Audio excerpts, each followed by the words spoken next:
Warning: the following episode of Orsini's Uncensored Mind contains explicit language and adult content. The thoughts and opinions stated on the show are reflective of AJ Orsini and his guests exclusively. Seriously, guys, the show is called Uncensored. If you got a problem with bad language, I really don't give a shit. Warning: the following episode of Orsini's Uncensored Mind contains explicit... Warning: the following episode of Orsini's Uncensored Mind contains shows called Uncensored. If you got a problem with bad language, I really don't give a shit. This is the Price is Right winning CZW Hall of Famer, the overall MC, Larry Legend, and you're listening to Orsini's Uncensored Mind.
Welcome to Orsini's Uncensored Mind, and now your host, AJ Orsini.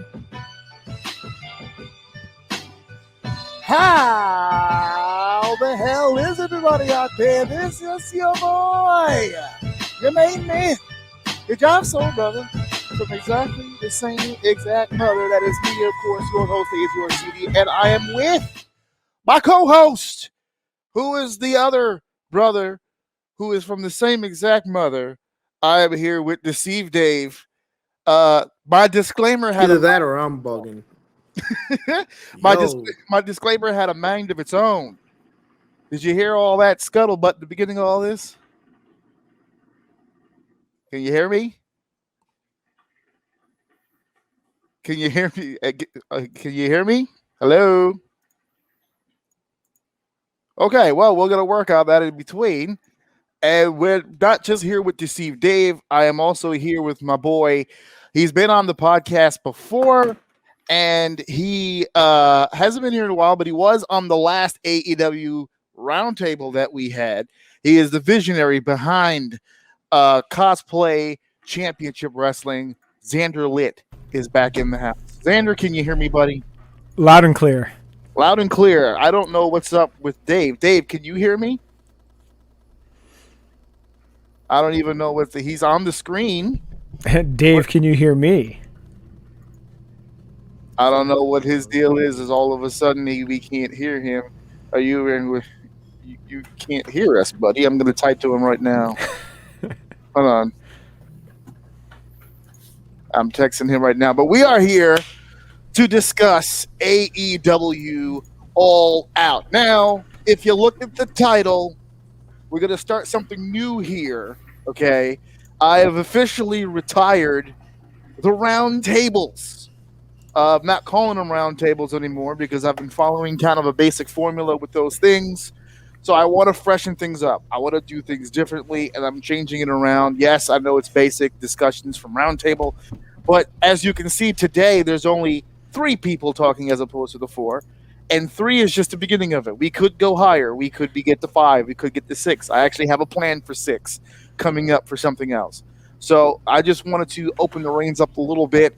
I wanted to kind of change speeds a bit when it comes to Orsini's Uncensored Mind. So the pair is that David, no, I'm having issues. Take me down for a sec. Gotcha. All right, Xander. Me and you, buddy. Just us. Right off the gate here, we're having some technical difficulties on Dave's side, but Dave's Dave can figure this out. He's a tech guy. But right now, I have my resident AEW expert with me. And I call him expert because right before we went on the air, we were already kind of giving him some shit. Because as Xander put it, he's got a little PTSD from the last time. He feels like we ganged up on him a little bit last time he was on the program. But what a pay-per-view to be had here. Yes. You got the room, sir, to beat your chest. I'm giving you the floor. Wow, you were a believer when the land was short of believers. You stood by your man. I did. And this Sunday, they're looking to do you proud. I'm going to open up right here, right off the gate, and just ask you straight up. We've got some comments already here, but I want to. Actually, Saul did it right there. Saul Sultan did it right there. So the main question is, who is ready for tomorrow? Xander, let's start with that. Let's leave the professionalism out of the window for just 1 second. Tap into your fandom. How fucking psyched are you for this fucking pay-per-view tomorrow? Incredibly so. I mean, I've made it a habit at my house, at least. I have a handful of other workers come through. We all sit down, eat the spiciest wings we can find, drink beer, and enjoy AEW. Nice. Dave, we're back. You can hear us? We're back. For whatever reason, as soon as you booted up, it crashed me. So, but I'm good now. I'm good. I don't know why, but I couldn't hear nothing. Okay, well, here, look, Saul right here at the start here. So the main question is, who is ready for tomorrow? I asked our resident expert here. Everybody. He is intensely excited. But Dave, everybody. I wanted to open. I was going to open up with you. I was going to leave the happiness for after you, but you've been very vocal on the show, not weeks but months, about your tornness. You're torn between some things being really, really good, some things frustrating you. What is your excitement level for tomorrow? We're getting good. I'm excited. I haven't missed one yet. I've actually been anticipating it, watching other wrestling, just like, oh God, when is it gonna be Friday? Like, when is it? What is it? Wednesdays and Fridays, if I'm not mistaken, or Thursdays? Wednesdays and Fridays. I don't know. I record them, so I watch them all at the same time at the end of the week. But I'm hyped for it. Yeah, I'm ready to go. There you go. I'm gonna go back up here with Jose Roman, who was a longtime listener. I haven't seen you in a while. Jose, welcome back. What's going on? Bamba, who was a hell of a commenter on the last show. Mean, by God, Orsini, what you doing? A nice tribute to the old mean Gene Oakland. Is there a power washer in the background? Is that you, Xander? Yeah, sorry, that's a sump pump. I'm in my basement, and we had a lot of rain recently, so my sump pump is working overtime to keep my house from flooding. We had a lot of rain. Just a little. Like he's the only one in the tri-state area that got attacked by the open floods of God. Bruh, isn't New York on like a drought right now? It was damn thirsty before that storm came. We got hit pretty hard. Actually, we're in 3 different locations. That's actually pretty cool. Xander's in Connecticut. I'm in the city, and my brother's in South Jersey. So all of us, as a team, we all got soaked. Yes, and last few days. I'll also say the storm really threw things for a loop on my end. As you were saying earlier, Cosplay Championship Wrestling. I bought a ring for a show coming up next weekend, and the ring was supposed to show up yesterday, and it's been pushed to Wednesday because of the storm. And when is your first show date? Friday. We have to set up Thursday afternoon, so we're getting the ring 24 hours before we have to put it in. So your team is really breaking this fucker in. You're going to get it, set it up, and break it in. Yes, and we have to. So we're getting it Wednesday between 11 and 4. We've got the wood yesterday, but the problem is our ring is a little different from other rings, and you're actually the first person outside of my team that I'm telling this. But Cosplay Championship Wrestling will be running shows with a 6-sided ring. There we go. So we are getting the ring on Wednesday. We have to set it up and cut the wood because we've got the wood but not the ring. So we've got to cut the wood on Wednesday and set it up in my backyard. Hopefully get everything perfect so we can set it up again on Thursday to run for the weekend. So sounds like you're hard at work, brother. You're running in at the deadline here. Oh, and like the ring company really like. We paid for the ring 4 months ago, and they were like, oh, when's your first show? And I was like, September 11th weekend. They're like, sweet, we're not going to build your ring till August 30th. Oh, there it is. That's how that works. Be careful when you want to get into the wrestling business, boys and girls. Yeah. Fortunately, they finished the ring in 8 hours, and they shipped it the very next day. But still. Saul says 6 sides like the old TNA days. Yes. Very much now. Anyone in our age group grew up seeing TNA in like the mid 2000s knows. An old man by then. No, you're what? 28, 29. Look at that. He's a gentleman. The other fucking guy is not even fucking 28 or 29 anymore. Oh my god. Yeah. So let's get into this just a little bit. So the reason why I also want to state this from the beginning. The reason why we're doing an AEW discussion after the last one, because we were all hyped from the last one, and my brother and I agreed. You hyped us up more for that fucking pay-per-view than they fucking hyped us up. And then we watched it, and it was okay. We were like, all right, fine. If we ever find ourselves in another position to do it again, maybe we'll think about it. But you were the one who broached me about this, and you actually broached me weeks. Actually, before even Punk's debut, as I was actually setting up for my 200th episode, you had brought it up to me. Hey, you ever thought about doing another AEW thing? And I remember telling you, I was like, oh, it's something I'm interested in doing. I kind of left it at that. After Punk's debut and the stream of episodes that we've seen between Dynamite and Rampage since then, this was kind of a no-brainer. I waited to the last minute to announce it, but it was kind of a no-brainer. Sultan, I do have a question. It's in the comments. We've got questions.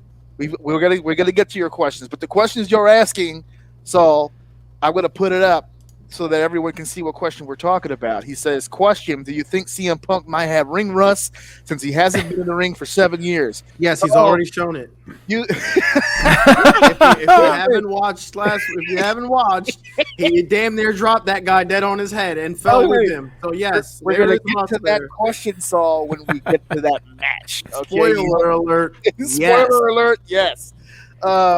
But, it's to be expected. Come on. But we'll get to that. We'll get to that in a second. As a matter of fact, let me go ahead and pull. Man, this was running so smooth when we run. When you go through the dry run, when you go through the rehearsal, boys and girls, it gets it gives you a nice false sense of fucking security here. Because you start to think to yourself, man, I hope it goes just like this when I'm doing it for real. So here we go.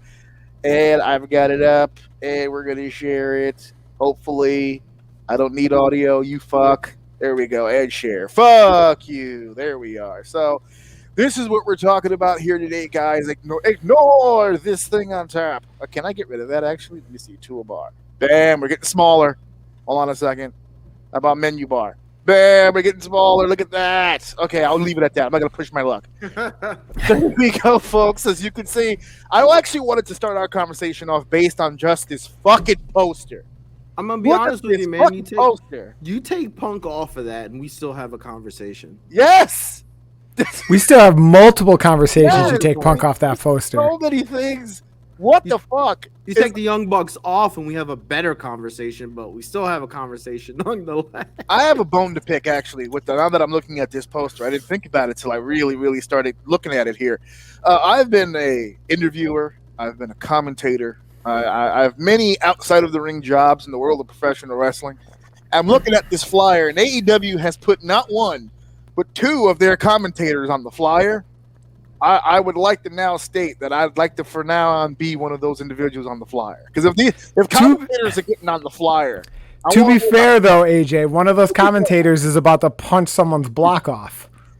Well, yeah. And as a matter of fact, when I told my wife how many matches were on this show, I was like, don't worry, 2 of them will not be quick. Excuse me, 2 of them will not be long. Right. But I mean, still, you figure 9 plus a pre-show is not terrible. 9, but no, not at all. If you look at a WWE or like WrestleMania or any New Japan pay-per-view, you're looking at much longer events. Oh my God. Sam Torres, my main man, writes down, are you guys ready for the final countdown? You guys are suffering from premature ejaculation. Hold your nuts. It's fine. It's fine. Please, we've got time. We're going to get to all that. No, don't let him shame you. You enjoy those quick ones. Right. Don't let him shame you. Sometimes all you got is a lunch break, my friend. That's it, man. all. That's And sometimes you have all the time in the world, but fuck it, still enjoy it. Whether I've got 60 minutes or 5 minutes, it's going too. So just that's all that. Just get up, do a few jumping jacks, and get back Yo, in there, guys. it's like, do you guys remember that old Domino's commercial where the guy was like, they said they're going to be here in 30 minutes or less. Are you thinking what I'm thinking? And the girl thinks for a second. She goes, what are we going to do with the other 27 minutes? Oh, man. Put his ass on blast, bro. That's not good. That was on national television. As it should have been. The same company that was very upset about Mr. Nick Gage was putting out commercials like that. Yeah. Well, they were in control of that commercial. They were caught by surprise on the AEW. Oh, and what a beautiful surprise it was. Oh, my goodness. Let's go ahead, because I'm telling you, there's so much to get to here. So much. Dave, if you want to hit us with the first match, because these guys have got questions. Is this the actual card, like in the order, or is this like sometimes before you just send it to me? We don't know yet. We don't know. There's one match. Okay. There's potentially one match missing. Actually, not even potentially. The list that I gave him was the up-to-date list. Yeah, there's one match that's not there. That's the Pac and Andrade match. Because Pac got pulled. Yeah. Pac knock on wood. Yeah, Pac got pulled, and he's not going to be on the card. And I'm not getting into why I'm doing this, but if you know, you know. He got pulled again. And was it travel issues this time? They did say travel issues, This time was travel issues. Okay, so Pac and Andrade will not be on the card tonight. But Saul says, who's taking Pac's place? Nobody. So they're just pulling the match? They're pulling the match completely. Andrade's going to have to wait his turn. I don't know. Andrade's been teasing another match. Yeah. No, he says that he feels that he should still perform, and he's teasing something. I'm not saying Andrade won't be on the show. Right. But we're the night before, and they don't have an announced match for it. So whatever he ends up doing is whatever he ends up doing. But as of right now, there is no real replacement for that. So I don't know. There's a certain dentist whose boyfriend doesn't have a non-compete clause. We're gonna get to it. he does have a no-compete. He does have a no-compete. You're absolutely right. So right, because the no-compete started in January when his contract technically ended. Yeah, I know. He's supposed to have been non-competing for quite a while now. We're gonna start with match of the night. No, I'm just kidding. I like this. There's a bunch of people in this. I love almost every single person in this one except for the guys in the back. TH2, I'm good on them. But everybody else, I'm hyped for this. You got the best friends, Wheeler and Jurassic Express versus the Hardy family. Ooh, Matt Hardy, Private Party, TH2, 10-man tag. Xander, I'm gonna need you to sell this to me. Go ahead. You need me to sell it? My brother's a huge fan of a lot of people in this match. Now, obviously, I've got a history with Private Party, but I'm not as big on these people as everybody else. I want to feel good about myself. I want you to make me feel like you made me feel last time. There aren't very many matches I'm going to need this, but this was the opener. This is a tough one because we technically got the blow off between Orange and Matt on Dynamite. So it's a little weird that we're getting the 10-man tag. A habit of blowing off their shit before the actual pay-per-views? You don't say. Well, all right, so they've only got 4 pay-per-views, so they're going to have a lot of blow-offs that happen on free television, which I think is great. True, yes. That's why they also tend to have their version of Clash of Champions shows, right? Like when they did Blood and Guts on TV and like that. Right. Go ahead. And I'm also a huge fan of everyone in this match. I'll say it. I like TH2 and Helico more than Jack Evans, but I still like them. And Helico brings a nice. I love people. I'm sorry. I love them as people. Oh, I love them all. I've gotten the chance to meet as people. As people. As someone who doesn't do a lot of flippy dippy stuff, I prefer the technical style from Angelico to the aerial of Jack Evans. But I mean, Yuta has seemingly come out of nowhere. A lot of guys who wrestle on the indies, especially up here, know Yuta and have seen him. I watched his Evolve tryout. Yes. We both tried out for Evolve on the same night. And I've just been seeing great things from him ever since, including in New Japan Strong recently. He's been having a lot of good showings there. A wonderful match in the Ring of Honor Pure Title tournament against Jonathan Gresham. Yeah, fantastic match there. So I mean, I'm excited. It's a great pre-show match to get everyone warmed up and get the crowd excited for everything else that's about to come. You think this is going to be the kickoff? Because I think they moved the Battle Royal on the main card now. Right. This is the pre-show, but this is going to be free on YouTube and stuff like that. So I think this would be a good grab. There's not going to be a huge bump in pay-per-view buys in the last minute because of this match, but there will be a bump because of it. I don't know. Well, look, comparing this pre-show grab to the other one we were talking about before, I'm more in favor in this one, man. You put Jurassic Express on anything and I'm there. I'm such a huge fan of those guys. Jungle, I've always said there was something about Jungle Boy that I really liked, and this team right now is really standing out. And to be honest with you, I've been on here and I've said multiple times how I feel about multi-man matches, especially this being a 10-man.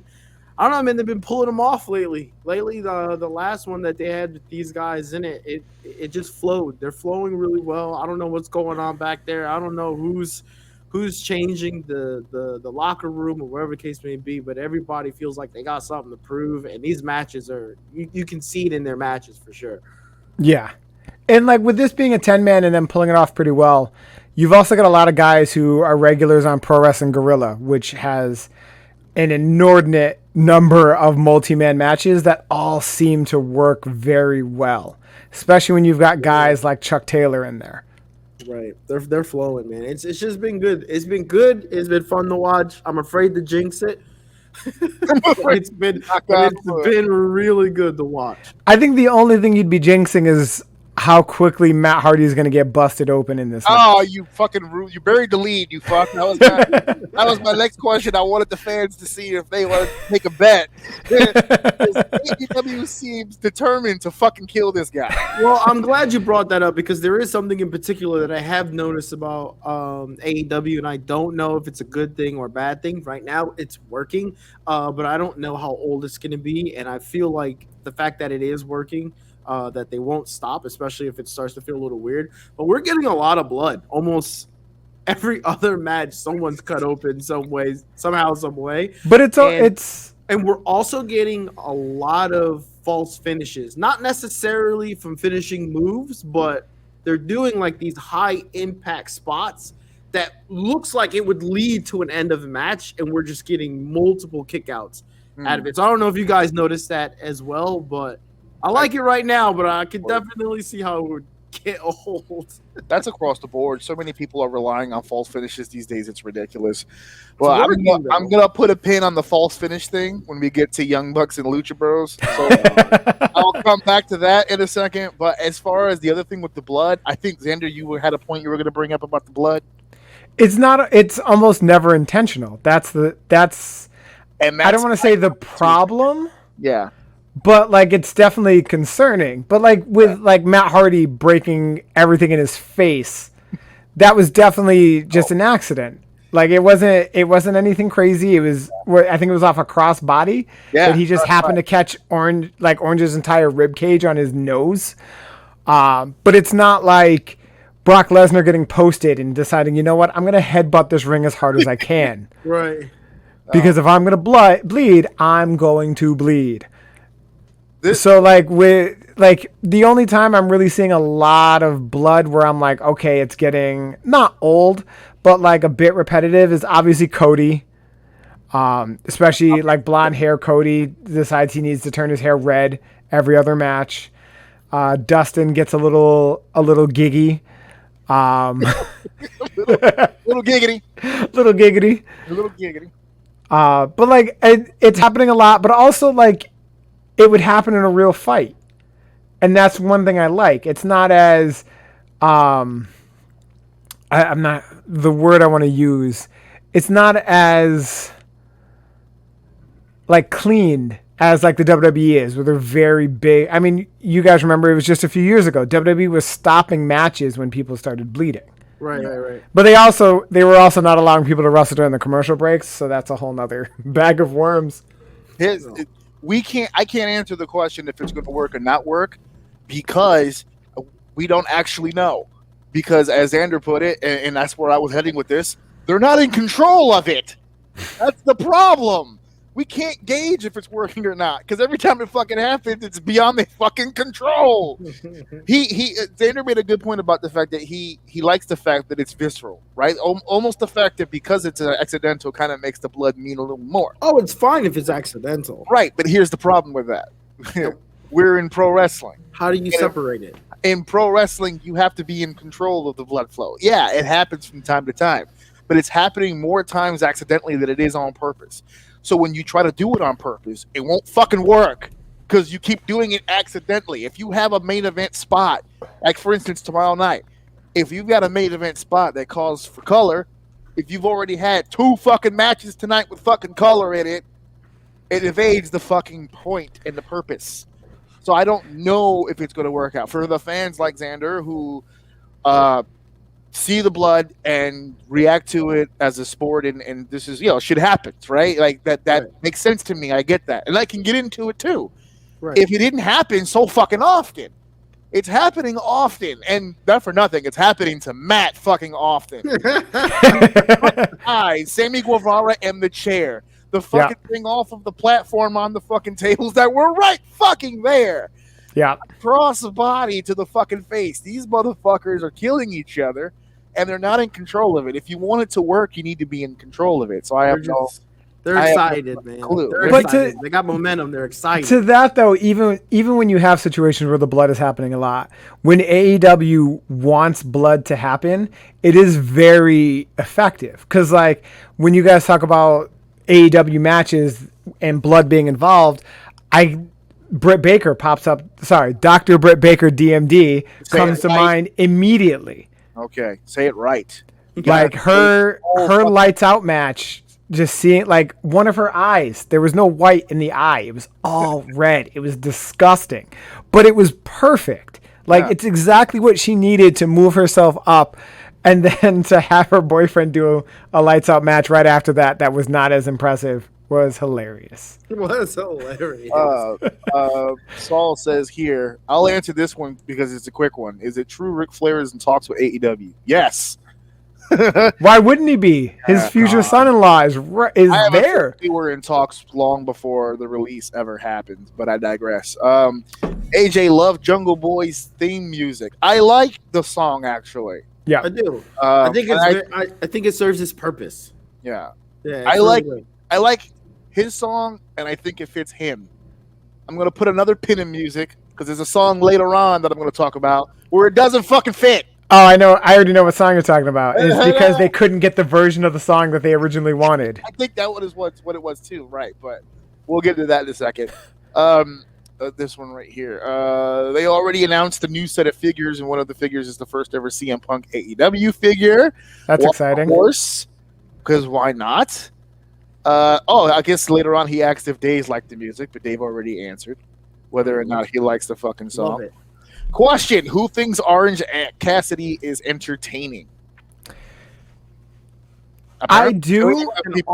Greatest wrestler of all time. The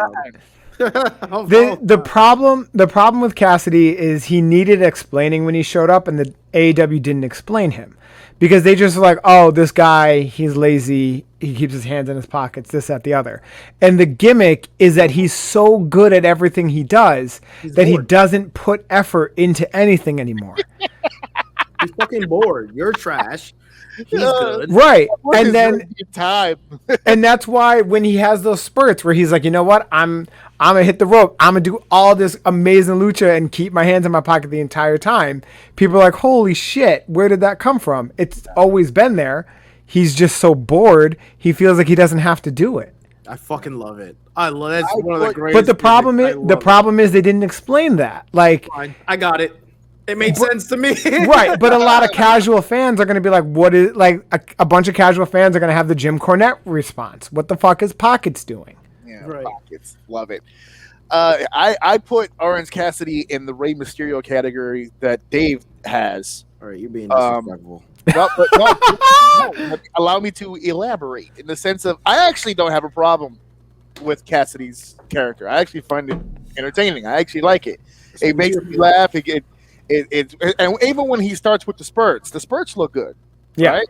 So it's like I can kind of get into it. The only time I don't like the character is when they have him in a main event position. Okay, something like this. I like this. Even a one-on-one contest, it doesn't need to be multi-man. But I'm just saying, somewhere in the middle, lower on the card, something great for the audience to watch and have fun with and enjoy the course of the show. He's not a main event player. We need to put the belt on this guy as soon as No. possible. Don't put the belt on him. He was really good in that main event triple threat, though. belts. I will say that. If you put him in the main event once in a while, he fills a great slot there. Because like that triple threat match with him and Kenny and Pac was really good. Yeah, you need a mid-carder every now and then to pop up in the main event just so at least freshen up your main event. And if he's going to be that guy, fine. But to be portrayed and consistently told, okay, he's a top guy. His character gimmick itself wouldn't allow that to happen. Right. It doesn't even make sense in the context of but that's what's cool about it. They could definitely let him be the mid-card guy, turn it up, show that he has this great skill, and then lose it because he just doesn't give a fuck. Like, that plays well into the gimmick. I don't think they're going to do that. I'm just saying it would work. All right, let's move on to the next match. We spent way too much time on the... We're about to spend way too much time on every match. Well, here we go. The casino battle royale. I'm not a fan of this fucking setup. I don't Figure know.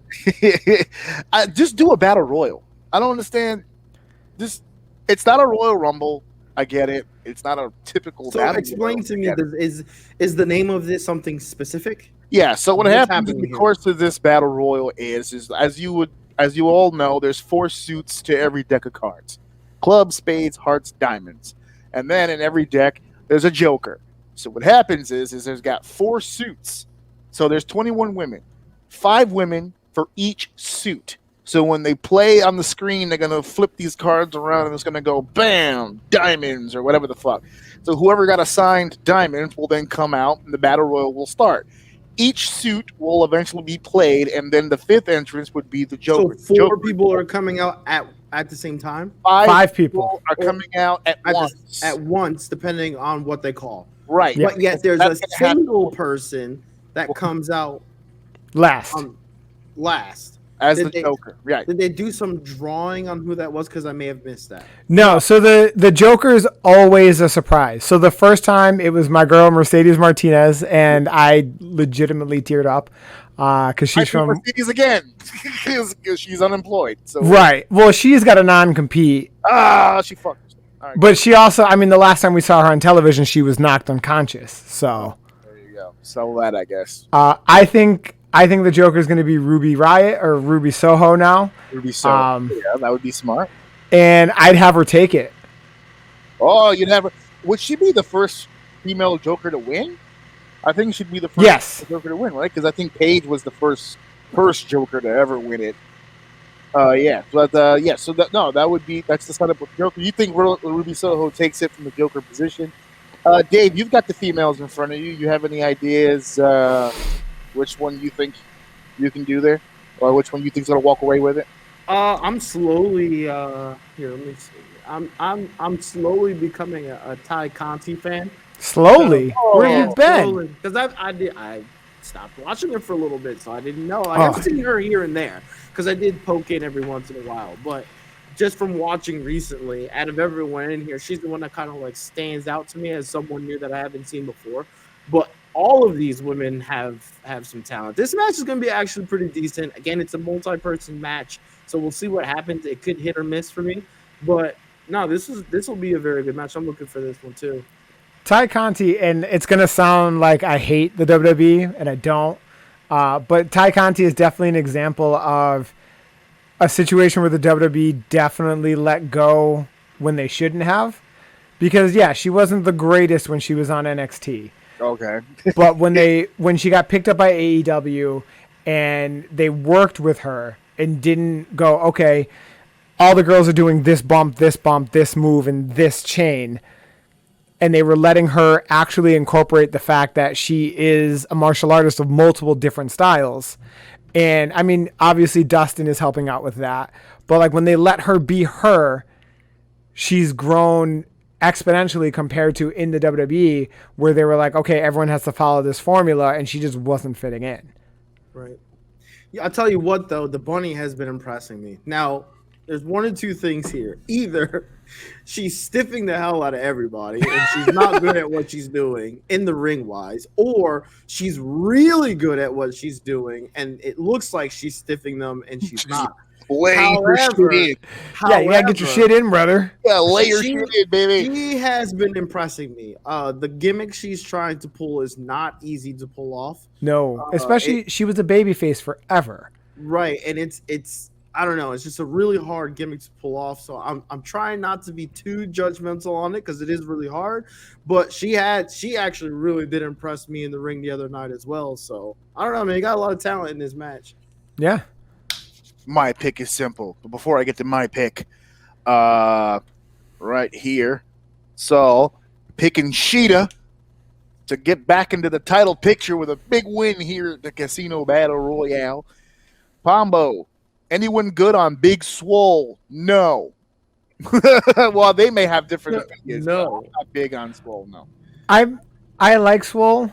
I know she's got a lot of health issues, which is causing her to start and stop, and she's I've noticed that. Yeah. I don't want to say unreliable because it's not her fault, but she's very unreliable. You can't put the title on someone who's going to have to miss multiple months because of, I mean, she's got Crohn's disease, and that's like the base of everything. Right. But like, You don't want to penalize someone for that, but at the same time, it's a business. And you gotta do what you gotta do. right. Because she's solid, and when they let her do her thing, and like she's been doing a lot of work with Malenko, she started doing the cloverleaf in her matches and stuff like that. I like that a lot more than Dirty Dancing as her go-to finish. But like she's solid. There you go. Well, I think she has a lot of room for improvement, obviously, but she's definitely a figure. You see her, she stands out. Yep. She's imposing. Oh, a hell of a Big lot. body. Yeah. She's fit. She has a look that you can get behind. But I didn't know what you were saying, right? I did notice that the start stop. It felt like there was a battery and then it was taken out. Yeah. And it looks like it happens quite often. But since you pointed that out, it makes a little bit more sense. But yeah, she looks amazing. She's got the look. The talent's coming along. But yeah, I think that might be an issue. We can't put the belt on you if you can't show up. And that's not any fault to her, but it is what it is. So she's another one who needs to get her man over to AEW. Oh, And Jesus. who's that? Cedric Alexander. Yeah. Oh, okay. That's her husband. Oh, wow. Yeah. So Saul had said earlier, excuse me, that he had picked Sheeta. I missed this part, and I want to comment on this. I don't want to let this one go. But he said, or Chelsea Green. I was actually going to suggest Chelsea Green up until this past weekend because she just won that cup over at NWA during their big pay-per-view. Yeah, And but I mean, she's also in Impact and ROH. Right. And I don't know if we're going to be double dipping and doing all that. I mean, that forbidden door is open, but you got to keep an eye on the activity. AJ, the forbidden door. The forbidden door. The forbidden door, the one everyone's talking about. Oh, of course, Pombo. Leave it to what chauvinist? What a Thai Conti booty. My God, Pombo. If it's not your birthday or telling people that murder is bad, now you're talking about a Brazilian butt. Come on. He's a wise man. He's a wise man. He's very learned. He is. Oh, He's man. good at that. All right, we'll move on to the next All match. right, well, Oh, wait, my pick. Sorry. Yeah. Sorry. I didn't. I was supposed to illustrate who my pick was going to be for the whole fucking thing. Yeah. No, I was going to pick the returning Anna Jay. That's who I'm Okay. gonna pick. Only for the simple fact of you just made this whole thing about Ty Conti getting more work and improving and blah blah blah. Spend some time on Anna Jay. Here's someone who doesn't have the baggage of already being known as a shit worker. Right, but Ty with Conti is getting better on a personality basis, and that's cool. I'm actually getting more interested in the things that she's saying and she's doing, but her fucking ring work is the shits. I fast forward every fucking time. And it still has some time. Ty Conti is a lot better than a lot of people give her credit for. Oh, that's Jungle Boy? Oh, yeah, no. That's Anna Jay and Jungle Boy are together. My man. I like Jungle Boy even more. Yeah. He's got great taste. He's got the audience and he's backing him. I don't know what to tell you. He snatched that up. Anna Jay is 21. She's still got that new. All right. Yeah, but Jungle Boy is what, 23? Jungle Boy's only like 23 or 24. Even if they just spent the next few months smashing and bashing and going about their business, this relationship fits. I'm rooting for the two of them. Rooting for Jungle Boy. Let's All right, go. we're on to the next. All right, John Moxley. Sorry, yes. And I'm not even going to pretend how to say that word. Go ahead, Satoshi Kojima. Oh, that's why we legend. That's why legend. We brought the expert here. This is my bread and butter. Japanese pro wrestling is my jam. So where did this happen? I feel like this kind of. So it was supposed to be, according to the rumor mill, Moxley versus Tanahashi for the U.S. title in New Japan. Yes. Something led to them not being able to do it. They didn't want to run into travel issues because last night was the New Japan pay-per-view, and we had Tanahashi versus Ibushi. So they needed someone else who was in the States that could wrestle Moxley. And Kojima did some Impact work, and then he was doing New Japan Strong. And Kojima and Moxley are a great match because Kojima is that very never open weight, smash mouth, Japanese strong style that Moxley has gotten really good at recently. Well, by recently, I mean since he left the big time. Is he going to put up a better match than Yuji Nagata did? Because if we're looking at a similar thing, then I'm good.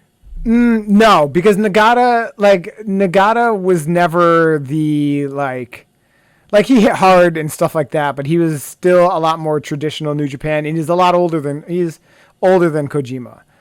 So like with Kojima, you're going to get a lot more. I mean, it's definitely going to be New Japan Strike Exchange, stuff like that, but it's not going to be as ginger as he was with Kojima. Because like Kojima and Moxley was a solid match for television, not as good as they were hyping it, because you don't want to kill him on national television. At least not in the States. You can't work out a deal or an agreement with New Japan and then go on Dynamite and go, all right, this match is going to be it's going to be, it is what it is. Right. If you were a non-fan of old school wrestling and still heard them say on Dynamite, because they said this about Yuji Nagata, hasn't competed on TNT, I think it was like 20 years or something like that. So even if you don't know old school wrestling, you do know that fucker was on TNT 20 years ago. 20 years ago, yeah. So it's not going to work out the way that you think. Nagata was right there with Chono. Yeah, put an asterisk there and please see Juventud Guerrera's performance, and then it's the same. You can refer back. I mean, the Juventud performance was a Juventud performance. He's going to throw his body in random directions. Sometimes he'll hit you. Sometimes he'll hit himself. But everyone will be entertained at some point in the match. Some point in the match. So this is the matchup earlier where I had the pin for theme music. Does not fit. But to your point, I hate it. Listen, the thing is, though, talk about the version. Yes, it's not the version that they wanted, but the fans still sing it in the arena. That's fine. And I'm glad they have that, but for me, it's just so bad. It looks like he's coming out to different music than you're actually hearing. Yes. Like it's like you're watching New Japan World, right? And there's the little message on the side that said music was changed for copyright reasons. Yeah. Exactly. That's what it feels like when it comes. It's a shame, man, because as much shit as I used to talk about Moxley back in the day when he's in the WWE, man, I love him here. Like everything he does here, I like it. And back when I was talking shit about AEW, My issue was he was coming off so good, but there wasn't many people around him to really like work at his level. But now it feels like that's changing. So for all that to be so good at that entrance, just to be so bad, it makes me so sad. It does not fit. And I love the tribute to Onita. I get it. And it's not the version you wanted. Okay. This is not good. And I know you're gonna say, well, the people are singing it. Yeah, I sing it. It's a great fucking song. It's a great fucking song, but my brain can't comprehend what it's listening to and then what it's seeing. Yeah, it's like I don't know what's happening, but John Moxley with his dad bod and his receding hairline, and then you just hear that Poppy Wild thing. And I said this online the other day, and they were like, "Well, what would you prefer for him to come out to that basic ass Casio song he was coming out to before?" Yes. It fits. Yes. I actually like that song. I was hyped. Yeah. I was listening to it on my own personal time, which is when I know a theme was actually really, really good. When I'm banging my wife out from behind and I got that theme to John Moxley. Yeah. Because you can get a rhythm to it. It's that do do do do do do do. You can't do that wild thing because it's got lulls, it's got ups and downs, it's ebbs and flows. You're fucking the whole rhythm up. She ain't gonna come at that speed. You have a better chance of getting your wife pregnant than beating John Moxley. Yeah, it's got a better. He should have said it like. I loved it. That was so good. I know he gets compared a lot to Steve. He should have did that line like Steve because they were doing the satellite deal like the old Austin Bret Hart shit. Yeah, he should have said it. Daniel Garcia has got a better shot on getting me pregnant than tapping me in the ring. He should have did it. That was his moment. Wasted opportunity. I liked Daniel Garcia. What the fuck? What about him? Whole room. They just ran down. I just ran down his resume just the other day because they debuted him on AEW. I was like, who the fuck is this guy? And then weeks had gone by, and they still had not told me who the fuck this guy was. I had to once again Google it because no one on the fucking program will tell me. And I was like, wait a second. He's a Northeast guy? Yeah, he is. Limitless champion. I've never heard of this dude. He was what? He's the Limitless champion right now Currently? in Maine. Yeah. It's him and Anthony Green at the next show. Well, that I do know. But that's recent. All of a sudden, ever since his AEW debut, the floodgates have opened. Now I see flyers and this and this and that. Have you worked with, you're a little higher up the New England area than I am. Have you ever worked with this guy before? I've never worked with him. I think I might have been on a show or two with him a while back, but I've never actually been in the ring with him. I was fucking insulted. I was like, wait a second. A Northeast guy that got signed that I've never fucking. He's not signed. Oh, so he's not even signed. So he's still on a per show deal. He's on every fucking program though. I know. He beat up CM Punk. He did. He's on a fucking per diem. Yep. Okay, moving and on. 2.0 got signed. Well, that I'm not surprised. All right. So hold on. So now with this Daniel Garcia thing, I've got a bone to pick with you, AJ. Okay. Because you were defending the big times when they decided that no one will ever have heard of Piper Niven.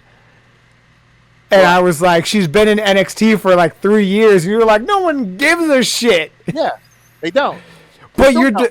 But right, because they're still calling her Dewdrop, and they're ignoring the fact that she was in NXT. They completely botched that whole thing because the whole point of Dewdrop was, I assumed, is that they were going to keep this thing going for a while. It was supposed to be an insulting thing for her to endure.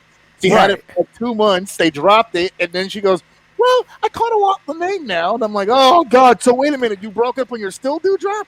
Yep, because that's what they do over there. Wait, well, what's the bone to pick with me, though? Because you were all like, you were defending their choice on not giving us any Piper Niven information, but now you're mad that AEW didn't give us any Daniel Garcia information.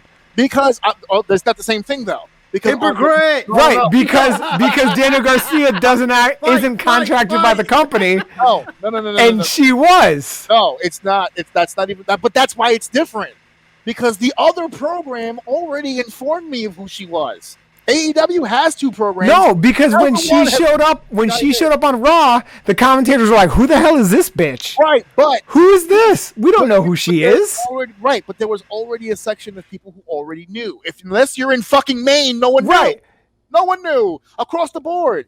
WWE did tell you. They just didn't tell you on the main roster. That's why I didn't care. Because you don't have to look hard to figure that out. Semantics, AJ. Semantics. It's not the same thing. It's 2 semantics things. A large majority, millions of people had already heard of Piper Niven.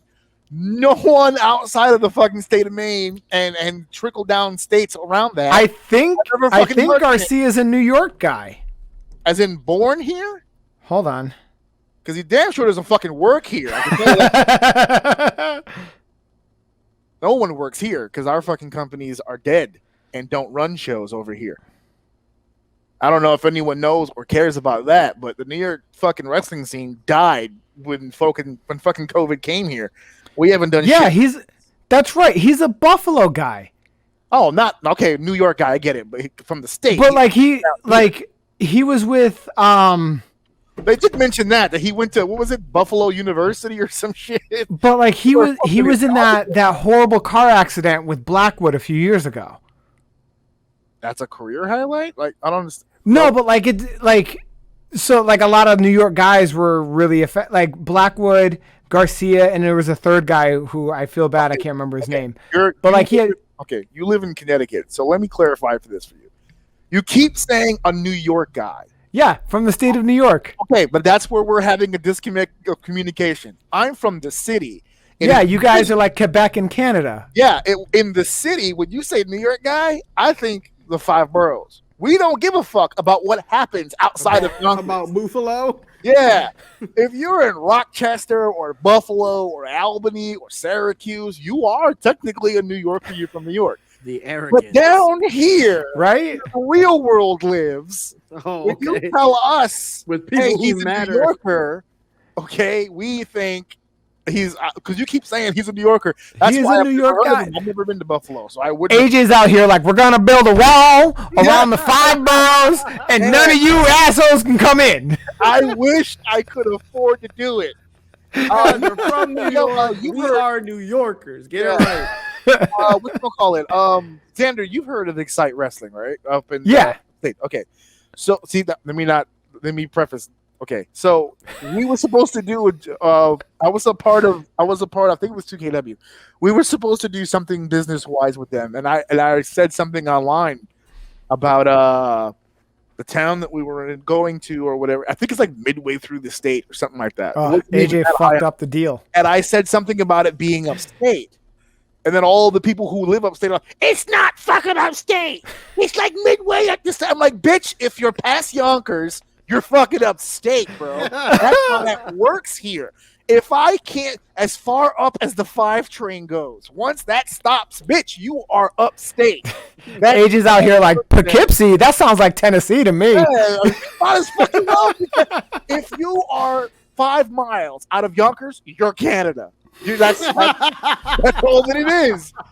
Sorry, that's all that it is to us. Oh my god, that's like being Canadian. That's like people from Quebec. Quebecers are like Quebec. Every time you're like, "Oh, you're Canadian." No. Quebec. I'm from Quebec. It's in Canada. Yeah, but it's a little different. Quebec, it's different. You gotta be there. You gotta feel the energy. Yeah, you had to have been there. Sorry that I had to be the one to break it to everybody out there, but that's just the reality of the situation. Within these 5 boroughs, when we look, it's like one of those movies where like the edge of the earth, right? So if you go to Yonkers and you look out your window or whatever, it's just a reflection of the shit behind you. There's nothing there. It's just like it's just a cliff that just goes off. All that shit is just an extra long piece of Toronto. That's all that it is. It's all of that. It's where Toronto and Ottawa meet. That's where all your shit is. It's like how people are like, Connecticut is just Stamford, New Haven, and Hartford. Yeah. I get that shit all the time from sports fans.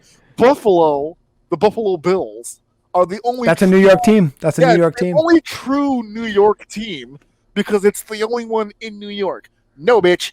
New York City just happens to have so much money that we put our teams in our garage in Jersey. That's how that works. Yeah, but you don't want to brag about You don't want to brag about your garage in that situation. Well, I mean, who brags about garage? That's where I keep all my knickknacks and my bodies and stuff. That's where my ring goes. Yeah, That's where we the don't- ring is going when it's broken down in the garage. We don't talk much about the garage until it's time to go in there and pick up what we need. When WWE comes for WrestleMania, they always go New York, New Jersey, Yeah. and people go, "No, it's New Jersey."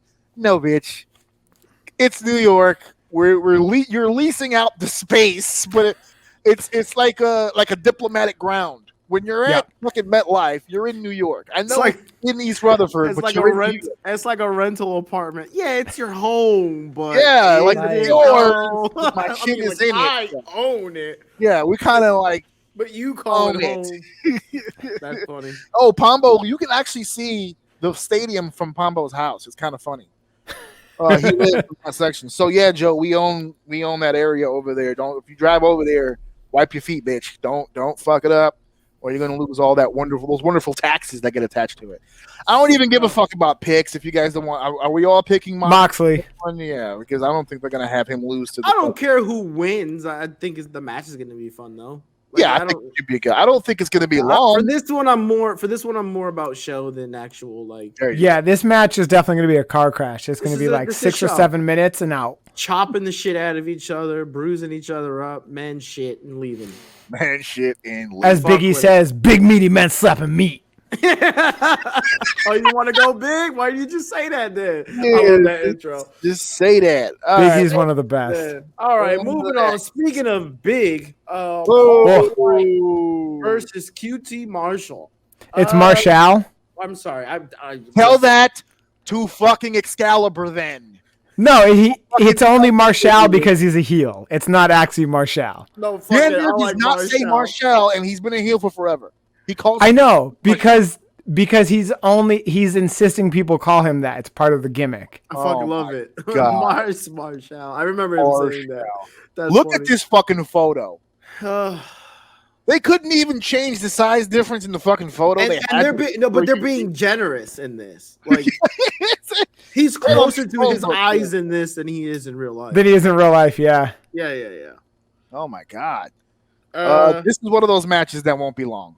No. This one's gonna be quick. I don't want to say it's going to be a bad match, but this will probably be the worst one as far as showmanship goes. I mean, I'm not a huge Big Show. I don't hate him.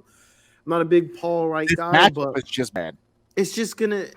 It's It's not gonna be bad. I just don't think it's gonna be crazy entertaining. this isn't going to be a match. It's going to be a segment. Okay, well, if you look at it that way, then no. Well, no, because Give 'em that, because now it makes it because better. now they have to pay off the Gun Club from Wednesday. Fair enough. Like they didn't pay that off on Friday, so the Gun Club is going to screw Paul White out of this match. Can I just say really quickly? I think it's awesome that Billy Gunn found a way to perfect the art of cloning. I know. Record, They because all look they all look like he did the fusion dance with himself and failed every time, and it's all different failures. Like they look good, they don't look as good as him. Shit, that But, insult like- was so deep. He hit one person and caught two extra bodies for no reason.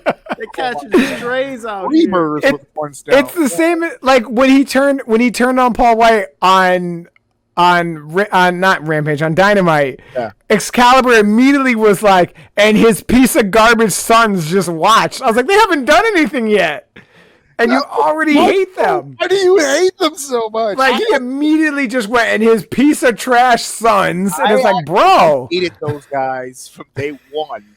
But to be fair, I hated them because in the beginning they were used as audience members, and they Oh god, that was the always fucking worst. overdid it. Yeah. Always, and I've hated come them to the conclusion. I think that was the main reason why I disliked AEW when was the because crowd of that. wasn't there, yeah. Was because of that. No, not the crowd. The Just the fake substituting wrestler. of the wrestlers. Yeah, that shit Yeah. was weird. I didn't mind the substituting. It was just some of them just overdid it. They overdid it, and that's what these two did. They perfected the art of overdoing a fuck. That's probably why you guys don't like Big Swole either, because she was I like Big over Swole. the was No. over the top in the audience. I will hand that to you. She was dictating a lot of storylines with her face. Yeah. I'm not a fan of her work, just in general. But no, with them, it was the opposite. I didn't like them as the over anxious fucking wrestling fan, But then they started wrestling, and I was like, wow, but they're really good though. Yeah. I was like, They're oh, okay, solid. they can move. Like they started reminding me a lot of their fucking dad, the way they flow. Like there's a flow to the way that they bump and the way that they move throughout when they sell shit that reminds me a lot of their fucking dad. Like I still watch some of the old stuff from the 90s on Raw and stuff, and whenever you see like I don't know, like 99 Billy Gunn, King of the Ring Billy Gunn, when he's really kind of hitting his physical stride there. Yeah. Just the way that he sells things, the way that he bumps, and even if he did one of those, because I used to always criticize his speed bump. Like he would take a bump and feed like lightning quick. Like I know. He's up way too fast. Like he would be up before the clothesline's over, and I'm like, dude, can I get a breather? But his after a while, like you kind of get used to it. His sons kind of have that. Yeah. What his sons really remind me of, and because I just watched this match like a week and a half ago, it was the Smoking Guns winning the tag titles on Raw from Owen and Yokozuna. Yeah, you are a true wrestling nerd if you just watched that like a week ago. I watched 97 Raw just the other day, so I'm right up there with you. That's why me and you. Dude, I just watched what was it, Invasion? Yeah. The Invasion pay-per-view they did in England. Yeah. I just watched that. That's and like Insurrection, yes. Insurrection. Opening match was Edge and Christian versus Lance Storm and Mike Awesome, and Storm and Awesome got the already in the ring treatment on a pay-per-view. Nice.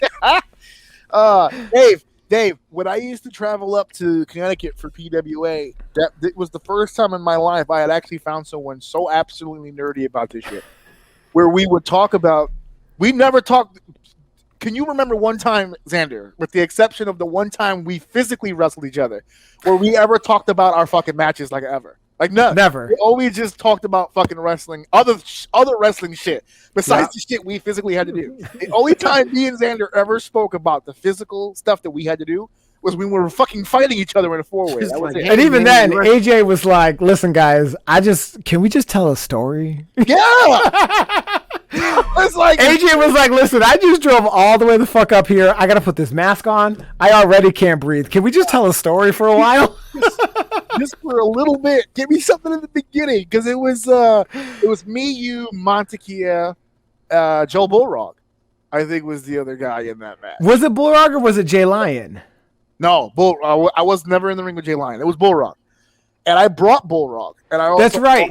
A couple of guys actually on that. That's why I was like, I just drove up here, bro. And I was like, yo, I still troll Bullrog to this day. To this day. You still do what? You still do what to this day? I troll him. Oh yeah. No, I see him. Yeah. Because he's like, oh my god, Balrog is the best in Street Fighter, and I'm like, Dudley will punch you in the face and drop a rose on you. Drink some tea. So I just randomly send him comics of Dudley knocking Balrog out, and he's like, come on, man, it can't be like that. I'm like, oh, it's like that. Oh man, Pombo and Saul are making each other friends in the chat. They're getting close. You guys just become best friends. Yep. I peep it on the side. So yeah, nobody cares. Everyone knows Paul's gonna win. We're gonna move on. All right. No, Paul's losing. Let's move Paul's on. losing to QT Marshall. Yes, because of the gun club. Oh, that's right. That was your did pick. say that. Because Yeah, of he the, did say right. Okay. And I see that happening. So let's move on to the retirement match. Yep, the retirement of Chris Jericho versus MJF. Y'all fuckers are fucking me up. This is why. How are we fucking you up? Because I thought me saying that he was going to retire tonight was going to be some awe-inspiring, shocking shit. Dude, no, Jericho has been doing business for the last 2 months. And let me get my question out because it falls right into that. Okay, Has there ever been a moment where you put a stipulation on a match for someone's retirement that's actually going to happen, but then be so fucking obvious about it? Like he's in the ring crying with JR, and it's like, dude, what's the point of the stipulation? Just have the match, stand up, and say your goodbye. Like at this point, there's no difference. Well, no, because they did that with Flair for 4 months. Yeah, and Sean too. But the thing is, it's like they're trying to tell a story, but he's just spoiling it for you. There's the way that they're carrying on. Well, it's tough. He's retiring. Yeah. It's emotional. He's like calling his shot. Oh, I won't be able to lose. I'll sit right on that commentary. It's like, all right, dude, we get it. You're doing commentary after this match. But like, this is a great example. Jericho's been doing great business for this for 2 months. Right. He ran the gambit on the Trials of Jericho to lose to MJF, so that immediately elevates MJF beyond where he was already at. And here we are. I was waiting for a point where you and I would disagree, and we're here. Go ahead. What? Go ahead. No. I'm Finish, going to finish, take your finish, point. Go. Take your point. Yeah. But no, so like him winning is him doing good business on the way out, as it should be. Yeah. And it does. It elevates MJF, AJ. Well, hold on. I wouldn't say it elevates MJF. I was just about to say this at one point for me started to look like MJF is getting a rub from Jericho. I even said that I believe on the last episode. Right, and that's what it is. Like that's what it was. And then, but after watching it and then seeing that like last promo that MJF cut, I don't know. I think I might almost feel like Jericho really likes this guy and this is how he wants to go out. Right, but it's also good. Like it could be both. MJF is going to get a lot from this because you spent 4 weeks of Jericho in these ridiculously intense matches, just beating the hell out, like getting the hell beaten out of him, but still coming out on top, making him seem like almost an indestructible hero. Like if he made it through the first 4 matches and won all of them, how is he going to lose to MJF in a one-on-one match with no real stipulations? And then MJF tapped him out. When was the last time Jericho tapped out to anyone who wasn't Chris Benoit? Kurt Angle? No, same timeline, but yeah, I get right. Yeah. But like, been really protective of that tap out, right? And he gave it to this guy. He did, and he's gonna give it to him again. He's so fucking talented, man. I've just been keeping my eye on this MJF guy. At first, I wasn't really sold on him, but just lately, just watching him, especially the last promo he did was so good, man. He's so animated. He's so direct. He just knows where to look, what to say. The words, he's just flowing so good with his promos right now. But I can see more with him outside of Jericho. I think I'm getting to the point where I'm just done with the Jericho thing. I want to move on. I want to see him with someone else. I want to see him be the leader. I want to see him be the focal point, and I want to see him run the show because this dude, he's talented. He's talented as hell. If Jericho, his work leading up to the Moxley match was really good too. I may have missed that one because I was out for a little bit. Shout out to Mark Sterling. Come back, he's still fucking with Jericho. It's like, all right, enough. and oh my god, we got to. This match tomorrow is the match that this was the end game from the beginning. It was going to get here. Everyone and their fucking mother would tell you this is where we were supposed to go. And I also believe this is the retirement match. Now, will he stay retired is another topic for another goddamn day. But as far as this match goes, if Jericho loses, we will never wrestle again. This is the end game. We're all on the same page with that. Jericho giving MJF the rub along the way. We all agree with that.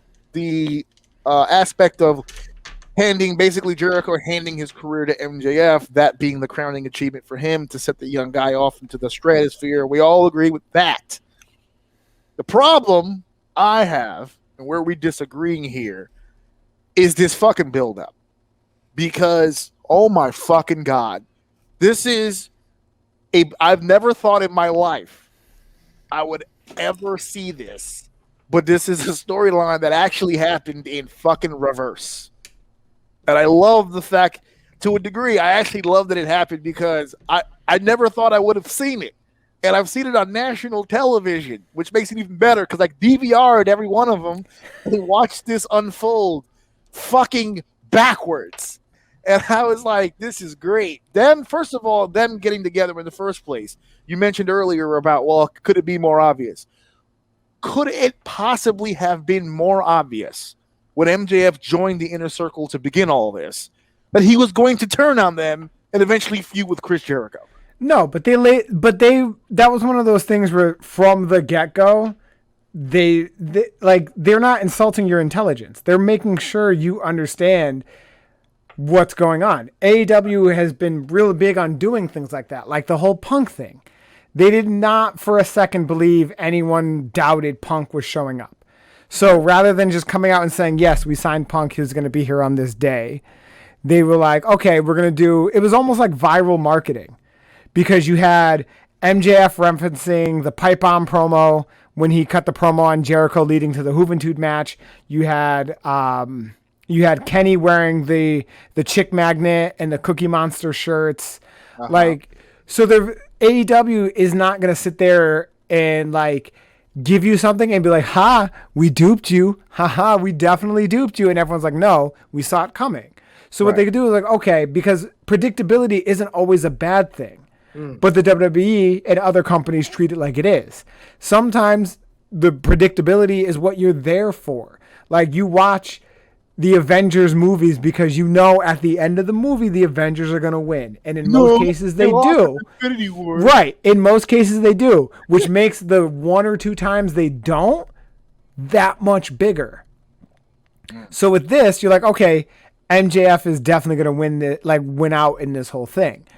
So if for any reason Jericho did pull it out, it would be a bigger shock. Would it be a better outcome? No. But like, it's one of those things where they're like, okay, you're paying attention. We're going to reward you for paying attention, as opposed to swerving for the sake of swerving. Okay, that's all fine and well, but the fact that they were honest about it being obvious doesn't mean that it takes away from it being fucking obvious. It was obvious. You just said it was obvious. You just said the company admitted it was obvious. But they're not trying to make it not obvious. Okay, and that's where I have a problem. Because it's fucking obvious, which means I don't give a fuck. Because I know it's coming. If I could write the script in my head, I don't give a shit. So from the get-go, I'm already not really paying attention. Because I know Why not? Because I know it's fucking coming. Okay, but if you're having sex, you know the orgasm is coming. You still enjoy everything leading up to it. Fun. This wasn't fun. For you. Okay, but I enjoyed it. If I have a woman that I can fuck, that I like fucking, or a woman that I'm fucking that I don't like fucking, they end the same. But I enjoy one more than the fucking other. You get what I'm saying here? Right, but nutting is still great. I like fucking. But nutting is more of the stories here. Busting nuts feel amazing. At the end of the day, that's what I'm saying. It was so fucking obvious, I didn't give a fuck. Get to it already, because they weren't doing, not only were they not even trying to hide it, as you just explained, it was purposely put out there. This gonna happen. So get to it, because but it was also probably a situation of pushing it back because they were waiting for fans. Which then brings me to my next problem, because then when they pulled the trigger finally, we start the program in War Games. You know, the match that ends programs, not begins them. Right, but that was... Go ahead. I would say that was more of an end to the faction war itself, and became more. But it wasn't, because we went from War Games to Stadium Stampede. So like clearly wasn't the end of that. And then we went into that fucking bullshit, which was, well, how do you top War Games? Stadium Stampede. Okay, well, you topped it, Stadium Stampede. So we're done now? No, we're not done. But we are, as a whole faction versus faction thing, we are done. It's more of the focus of MJF and Jericho. And yes, it is focusing on matches between the two factions. Okay. But we're not going to get another, we're not going to see a 10-man tag, the Inner Circle versus the Pinnacle. Right, but that was another problem that I had. What was the point? Why did we need faction versus faction? They literally made a faction out of thin fucking air. That's what they do. To do faction versus faction. Well, that was to blow off faction versus faction. Why were we there? Why did we have a faction versus a fucking faction? Because MJF fits as a figurehead for a faction. He fits very well in that role. He does, but that's not the position he was in, nor the position he needed to be. Because the end game, remember, we started saying this was the end game, not right. warfare. But now that he's done that, the Pinnacle as a faction will be more dominant. They're not. How? Where the fuck is Sean Spears? Where the fuck Sean is Spears? Spears? Where is Pinnacle right now as we speak? Where are they? FTR. It's hard to focus on a heel faction when there's a heel. No, you got a reason for everything. This didn't make sense. It didn't make sense. It does not follow because right after the faction, they went into their individual feud anyway, in which MJF beats him. Then we have the 5 labors, and the 5 labors are out of order. You did singles match, death match, lucha match, singles match, where the second match was death match. The 5th stipulation was no entrance music and no back elbow. What the fuck? but the lack of a back elbow led to the loss. That's the one that he lost. All that shit he endured and he forgot. He can't do a back elbow. This man's been wrestling for 40 years and he forgot. This was the one match. I can't throw a back elbow. And then he loses again. So he loses the War Games match. I think he won the Stadium Stampede match. They won that one. He loses to MJF in singles. He does the whole labors thing and he loses a fucking again. And now this is the final fight. I don't believe it's the final fight. I do believe that he is retiring at the end of this match. I do not believe for 1 second at all he's gone from wrestling forever. As a matter of fact, right here in the chat, this summed it up right here. Le Champion farewell tour? Never. I agree, Saul. Jericho will have to be he will have to be picked up with a spatula dead on the mat for him to fucking leave wrestling. He's never leaving wrestling. He's definitely going to attempt it. And when he leaves, super emotional the past couple of times he's been talking because about. He really, you know why he got super emotional? You know why? It's easy to tap into something that's happening to you inside. He is experiencing what it might feel like to actually retire. Because in all honesty, physically, he probably does. Because his body's beat to shit. These 5 labors were not good. They weren't good. Yeah, but the 5 labors come off as the last hurrah of things he that's the farewell tour. Right. That was the farewell tour. Exactly, right. But again, I don't feel like he's going to be gone. Take time off, sure. Do the commentary deal, sure. Let MJF get even hotter now that he's got the whole I killed Jericho's career thing. Sure. We're going to have Jericho's coming back. And when he does, we're going to have another one of fucking these. I don't see it because AEW, when they set a stipulation, they've stood by it. Like Cody's never challenged for the AEW heavyweight title. Right. Since he lost it. Okay. Well, since he lost the match, he didn't have the title to lose it. But he said if he didn't win, he wouldn't challenge again. And he hasn't. And I don't think he will. And they're really good with that, but this is the first time for everything. They haven't run into the history of Le Champion. Hey, listen. But again, this is a situation where you're holding AEW to the standard of companies before it, rather than looking at it as itself. Sean Spears sucked in NXT and he's still stuck in AEW. Yeah, I don't agree with that. Hot take. I don't agree with that because the thing with Sean Spears, he might not be engaging to everybody, but when you look at, and it's different for me because and probably different for AJ as someone who's been in the ring. Right. When it comes to Sean Spears, like Cody said, and what led to that whole thing in the beginning of AEW, he's a good hand. That's it. He's really good. He's a mechanic. That's it. Right. He is. And there's a spot for that on every show. Absolutely. And he is amazing with that. His timing, his positioning, he's always where he's got to be. There's very few times where he actually fucks up. And yes, there was the Cody chair thing. That was a fuck up. But I've only seen, that's only the one I've seen him do. Exactly. Bell to bell, for what they need, for what he does and what they need him for, he is perfect. As close to perfect as you could possibly be. He's got size. Without being a Hennig. Yeah. As close to perfect as you can get. Yeah. I've seen him, and not only does he not fuck up, I have seen him help others recover from their fuck ups. Oh my God. I've seen him damn near save lives in NXT. Yeah, damn near save knives. Yeah. This guy is fucking amazing in the ring, but he's a mechanic. That's it. Right. That's all he will be. he's more to be appreciated than he is to be liked. If his current status or his positioning in the roster right now is an indication of that, the way they're using him now, I have no problem with that at all. Be the chairman and do this have these matches where you're kind of the guy who brings up the next guy type situation. Those are great because you can learn a lot from being in the ring with Shawn Spears. Mm-hmm. You can learn an awful lot being in the ring with him, but he's never going to be the AEW World Champion. He's just not. Absolutely. He'll be like a 48-time tag team champion with like 18 different partners. I was actually digging them when they were doing. I know Dave just shit on the whole. They didn't have an audience thing, and they had the wrestlers being fake fans. But there was like a 2 or 3 week period where Shawn Spears and MJF were doing the whole betting thing. Oh, that was amazing. Do you remember that? Was so great with the money, and then they were reacting like somebody took a loss. Ah, fuck. Yeah. Here we go. He's like, that's what I'm talking about. Give my money. Give my money.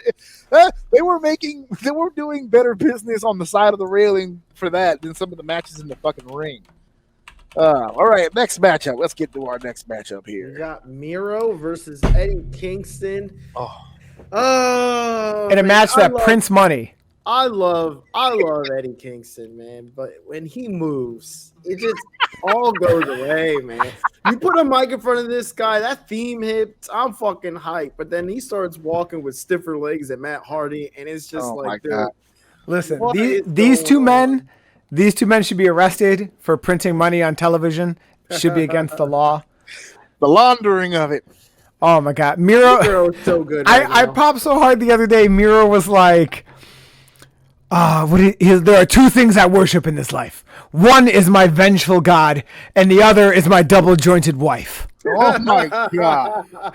And then the other day he was like, my God loves me because I am vengeful, and my wife loves me because I am the champion. Yeah, I remember that one. It's like, bro. He's getting so good on the mic. I remember him being so fucking terrible on the microphone. Well, but it was a situation like he didn't have, like, he was still learning the language. They gave him a mouthpiece. They didn't worry, like, in NXT, they were like, oh, you don't have to worry about promo class because we've got Lana to talk for you. Right. And then now he's out here by himself. He's got no one to talk for him. It's also good to watch him because he's not a fast talker or super witty talker, and it's different because everybody wants to be that guy that spits off the shit really cool sounding and then walk away. And he just sits there and he just delivers it to you. Yes. Slowly and efficiently, and he stares into the camera. Everything he says. Exactly. And he always has like one. He reminds me of Tomohiro Ishii from New Japan, but in English. But like he'll always hit a line that sticks with me in every promo. Like the last one he cut, he said, "Bring me the Mad King, or I'll burn this place to the ground." And I was like, "Yep, cool, Eddie Kingston, kill him." And I'm right there with all you guys. These two talking to each other back and forth is absolute fucking money. So good, man. But like Dave said, once Eddie can talk his ass off. Once he has to walk, it becomes a different thing. But here's the thing. And I've had this conversation with Eddie before in the past. I mean, personally, like in face-to-face type deal. I really don't feel like he does himself a service. As a heel, when he becomes the aggressor, that's one thing. He's in a babyface position here. And he's got the fans believing in him as a babyface. Despite his size, he actually comes across as an underdog kind of babyface. He throws a lot of punches, a lot of strikes. He's kind of a street fighter, fights from behind a lot. That's the gimmick. Mm-hmm. In this match, I need Eddie, and I don't know if he's gonna do it. But if I'm putting this together and I've got Eddie's ear, which I don't, but if I've got Eddie's ear, I would tell him, Eddie, this is a wonderful opportunity for you to get over on a physical level. Because Miro only has one speed. He doesn't know. Miro doesn't understand half-assing anything. He is going to fuck you up, and he's going to throw you around. That's it. The best people that Miro has ever worked with have all come to the ring with the understanding that this guy's going to fuck me up. Yep. And those are the best matches that he has. Eddie has to get his ass kicked tomorrow. A lot. I think he can do that, though. I think he can do it, too. I just need Eddie. If anything, it works in his favor.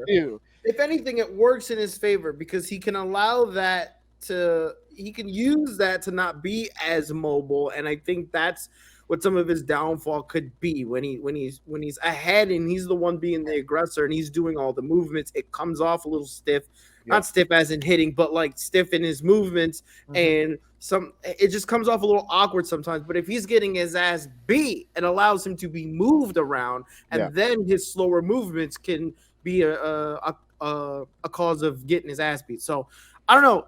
I think he could do it if he allows Miro to, beat him up. As a heel. Did you say if he allows Miro? Right.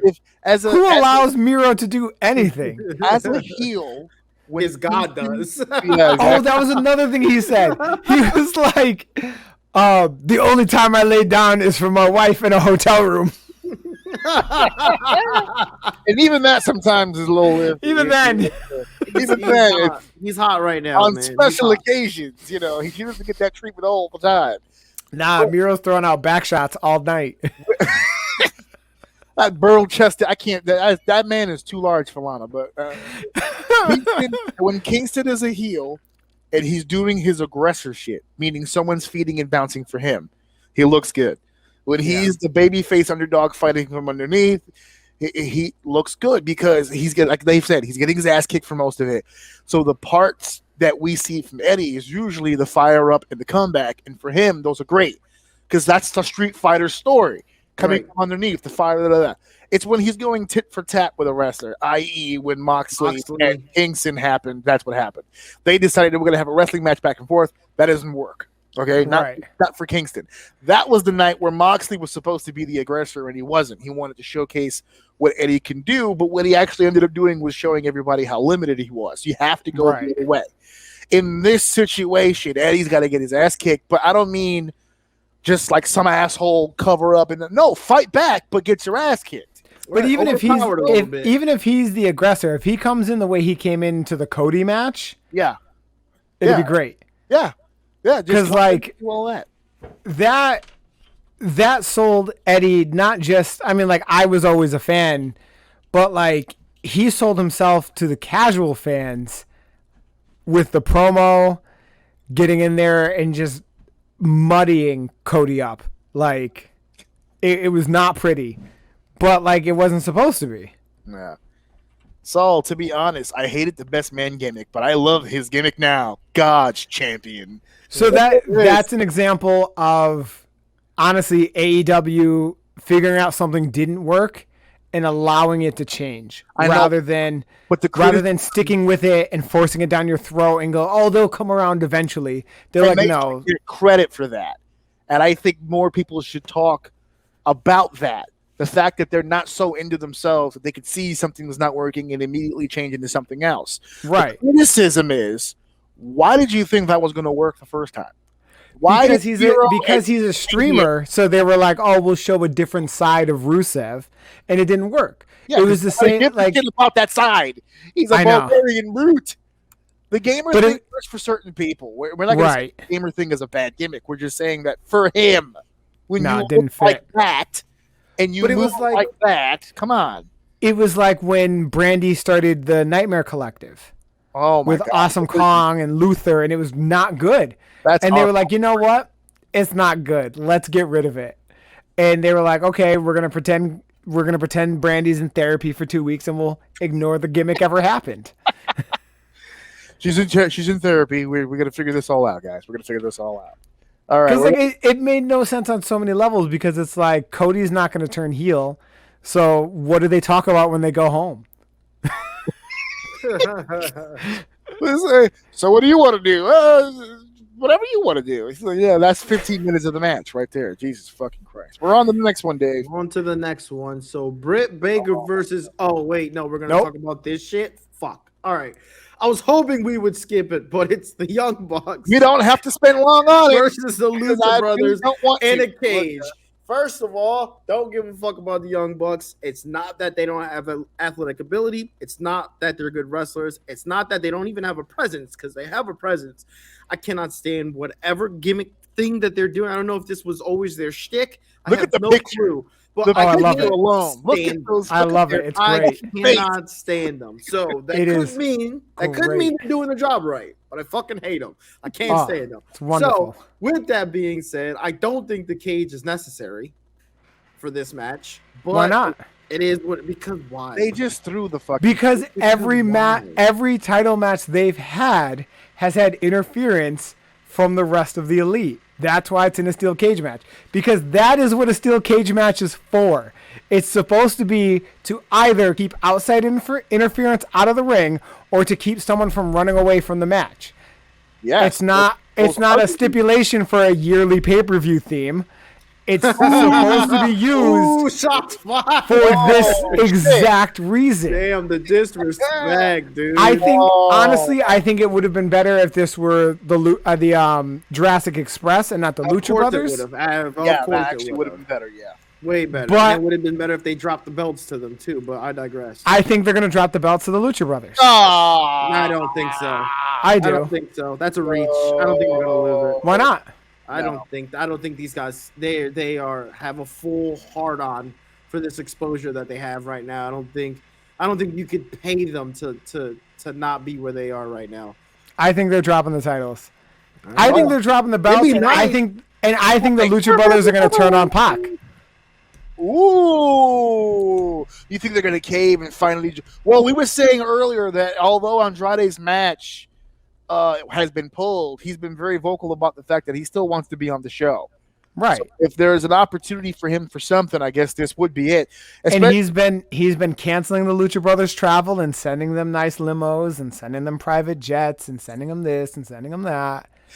Listen, I would have been absolutely shocked if they would have taken the Lucha Bros out of the Pac thing up until yesterday when they pulled this match.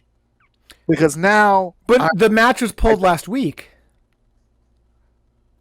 Wait, what? Oh, Pac and Andrade was pulled a while ago. I misspoke. Right. It was a week ago. I said yes. I meant last week. But when that happened, I think that changes my point of view on what you just said about Lucha Bros leaving Pac and doing something else. Because up until when this match was still on and still a thing, I'd have been like, nah, I think Death Triangle should stay together, blah, blah, blah. But now that we're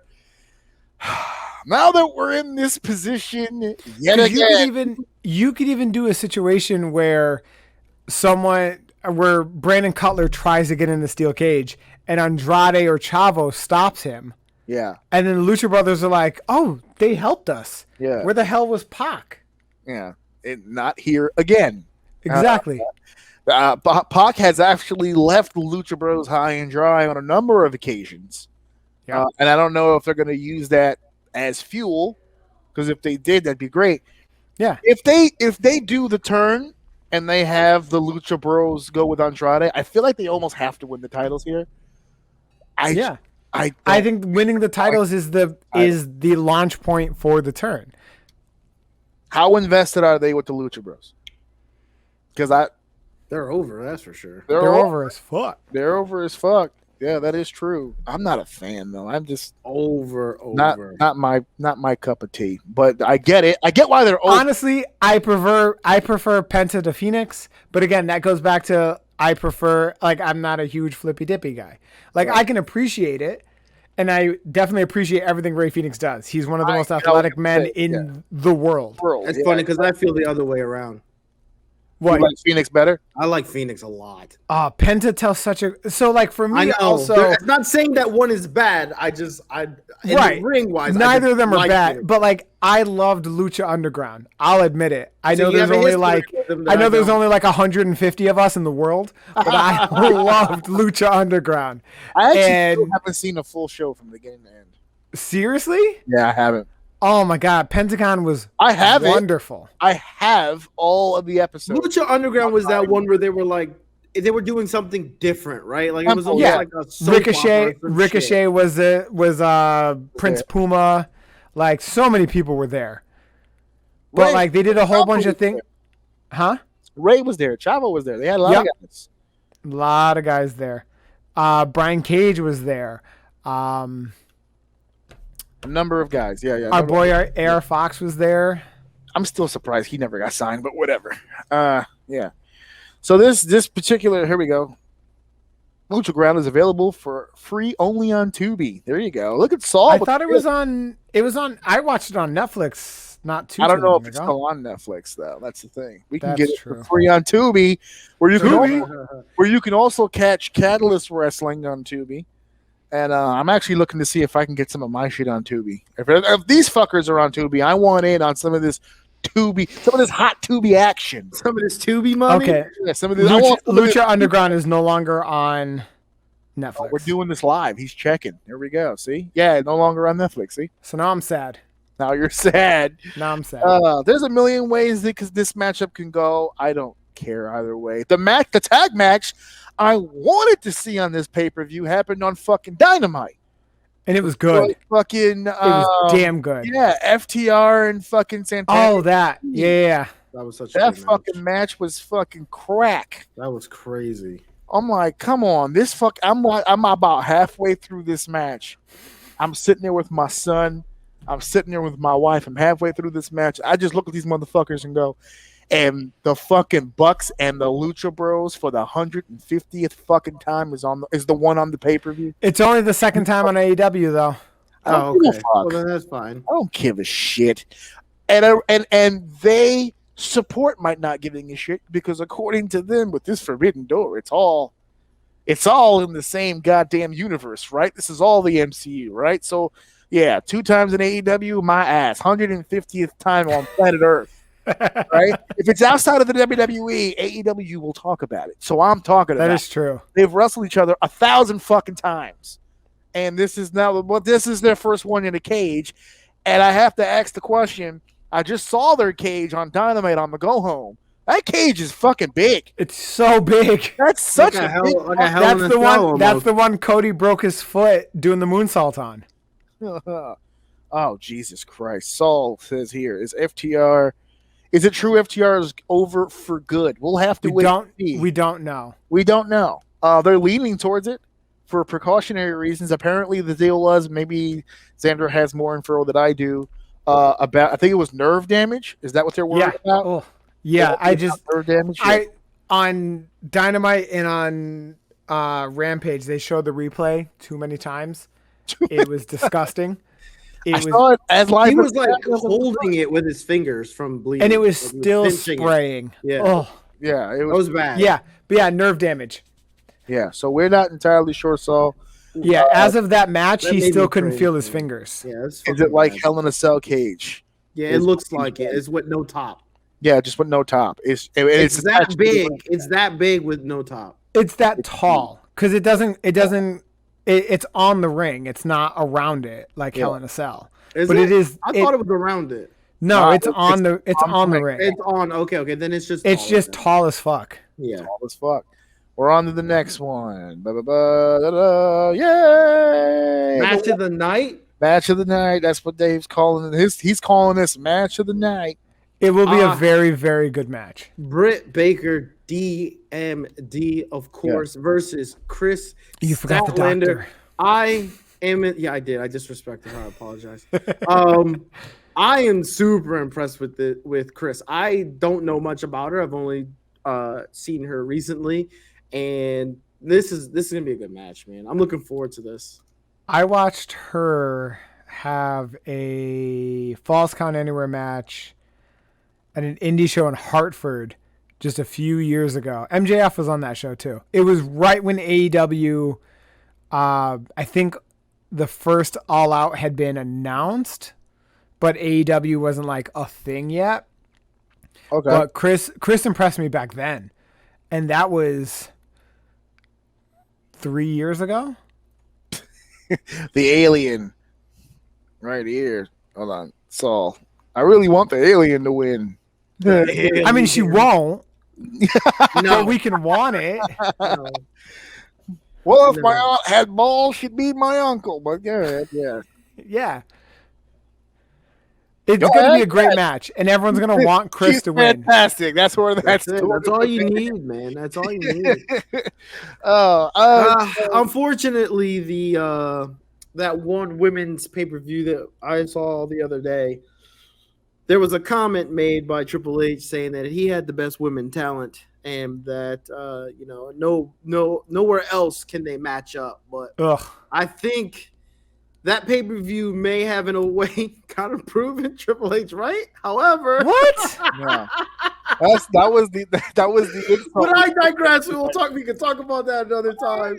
This AEW has some phenomenal women talent, man. It's really good to watch these. No, I'm just saying that they have great women talent, and I would say in comparison to the top players that they have, even if not better in some situations. So I can't wait to see this women division unfold, and they look like they could be getting even bigger players later on. So we'll see what happens. Really quickly, because I'm not going to harp on it because I think we're going to talk about it next week, or at least dabble on it. But the reason why you and I, Dave, we had got hyped for the Empowered paper, they had so much potential. Because of the potential of it. Call to arms. Because Mickey, the call to arms. Mickey's like, I'm going to find the best talent that I could possibly find, and we're going to put on this big pay-per-view. We're going to show you, and we got hyped. We bought into it because it's Mickey, right? So I believe you, Mickey. So I'm believing anything she tells me. I don't even care if it's a lie. So then we watched the pay-per-view, and we felt underwhelmed. And the reason for that is because they did not go out there and find the very best. There was good talent on the show. Let me not leave you with this idea like the show was that horrible, but it wasn't what we thought it was going to be, because there's a lot of names that were out there that weren't on this card, and I don't know how the booking decisions were made. I don't know if those people were reached out to and they just had other things going on or couldn't make it. I don't know if this was the card that they put together, this was the best they had and this is what we're going to go with, but it was a little underwhelming. I felt like the people making cameos were bigger than the people actually wrestling. Yes. Like, for instance, that's because the AEW wrestlers won every match they were in. Yeah. The next night was the 73rd anniversary show where Mickey fought Kylie Ray. And I was like, man, that show last night could have used a match like this. I don't know why it was saved for whatever, but I digress. But when you talk about the AEW women, that's one of the parts about this company I've been critical about in the past as well. But again, with time and with growth, this has become a real division now, especially with Britt Baker, right? I mean, we just went over some of the women that are in the Battle Royal earlier in this night, the Ty Contis, the Bunnies, the Red Velvets. But I don't even think that we even mentioned Red Velvet earlier. There's a lot of names now coming up where they're getting these opportunities to improve. This division is still not... It's still not where it needs to be. No, it's got a lot of growing. They've made so many strides so far that their women's championship matches now feel like big-time matches. And it was even before Britt got here or to this position, right? They started when Sheeta had the belt, we started to get more of those big fight feels as her reign continued on. And then when she, eventually lost the championship and now Britt's in the driver's seat. The only problem I have with Britt Baker is I can't tell if she's a heel or a babyface. And every time I ask that question, someone always goes to me and goes, well, she's both. No. Well, people love her. They're doing the Bret Hart deal. In Pittsburgh, she's babyface as fuck. Outside of Pittsburgh, she's heel as fuck. They do still cheer her though. It's very, and I know you're going to get mad, but it's very Austin-like. I don't think they woke up one morning and were like, Britt Baker is going to be Steve Austin. Yeah. But she is getting a very similar response where she hasn't changed what she's doing at all. Even in Pittsburgh, the only thing she didn't do in Pittsburgh that she does everywhere else is she didn't bury the city. She still talks shit about her opponent. Yeah. She still cheated in the match. But she was in Pittsburgh, so they're not going to boo her in Pittsburgh. And AEW does the thing, which is really weird, is they have people win in their hometowns. Oh, my God. How dare they? How fucking dare they? That's mad disrespectful. If you were born somewhere, raised there, have family that probably bought tickets to come to the arena to see you perform, and you probably sold the building out a name alone, how the fuck can you possibly win your match? Right? Selfish. Oh man, Bailey, your mom's in the front row. You're 8 minutes from where you were Well, born. you're going now. Can't wait for Sasha to beat you. Oh my god. Oh my god. Yeah, but is there anybody here that thinks that Chris takes the title? No. No, she's too over. Nah, she's got to rock. I don't see a problem if that's the case. Oh no, I don't think I'd be upset about it either. Yeah, no, there'd be no problem to it. But like it would be kind of like cutting the legs out from under Britt. But that's what I love about this, right? Everything you're about to say for the reason why we wouldn't give it to Chris, I still don't see a problem. Right. And the that's reason why I love it, though. But that's why I love it. Right. More than likely, it's probably not going to happen. But I like that feeling of, hey, you know what? It could happen. Right. And the reason why Chris probably won't win has nothing to do with Chris. Right. And that again is a really good thing. But that's a good thing in itself. Right. That happens all the time where you're like, because who the opponent is, we shouldn't even have this. There's no reason to have this match. It's not believable that they're going over. This could happen. Plus, with Statlander, they've built her up so fantastically well, especially if you watched Rampage on Friday. That handicap match she was in, she looked great. And she pulled out the electric chair World's Strongest Slam. Out of this world. Out of this world. Speaking of out of this world, Saul is making the prediction the mothership will attack Britt Baker.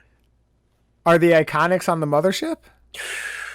Ooh, another set of names that have been rumored to be a part of this whole deal. Well, so like they couldn't take indie bookings because they didn't have a work visa to be in the country. Right. And then a few weeks ago, they start taking indie bookings because they've got a work visa. Oh, where'd they get the work visa? Look how that works out for people. You know who doesn't need a work visa? You know who's available right now? You know who's floating high at his house right now, probably on a headset just like this, doing his whole thing? Ajorsini. Well, yeah, I am right now. But people started talking about it in the chat literally as soon as we got into this fucker. We got to talk about it. Adam Cole, no non-complete clause. Here's my dream booking for that. Okay. I guess you'd call it dream booking.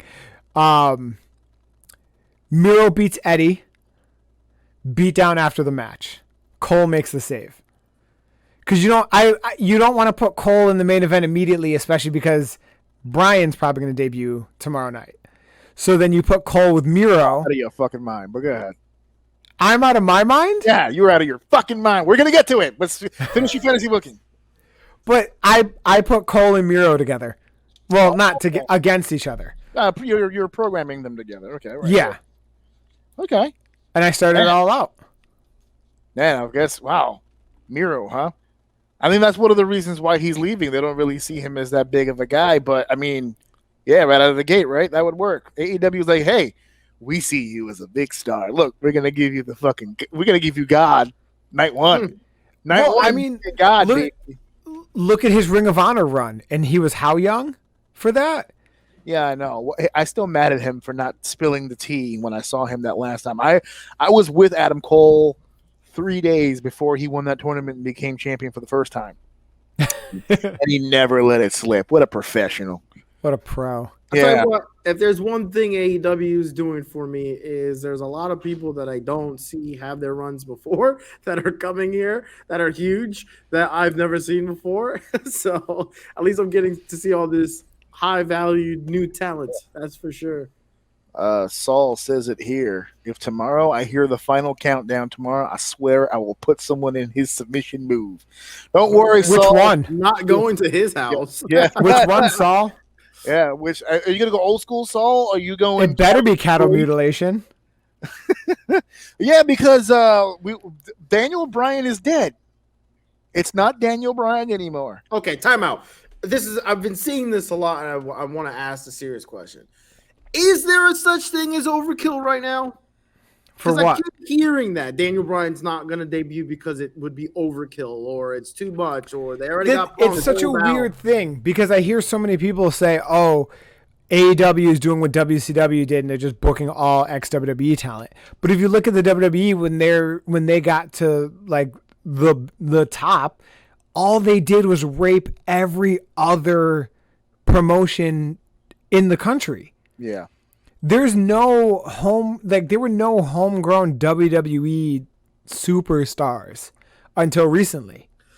Yes, I would say probably yes to what you just said, but I don't know. It feels different, and I'll explain myself a little bit more when we get to the next match.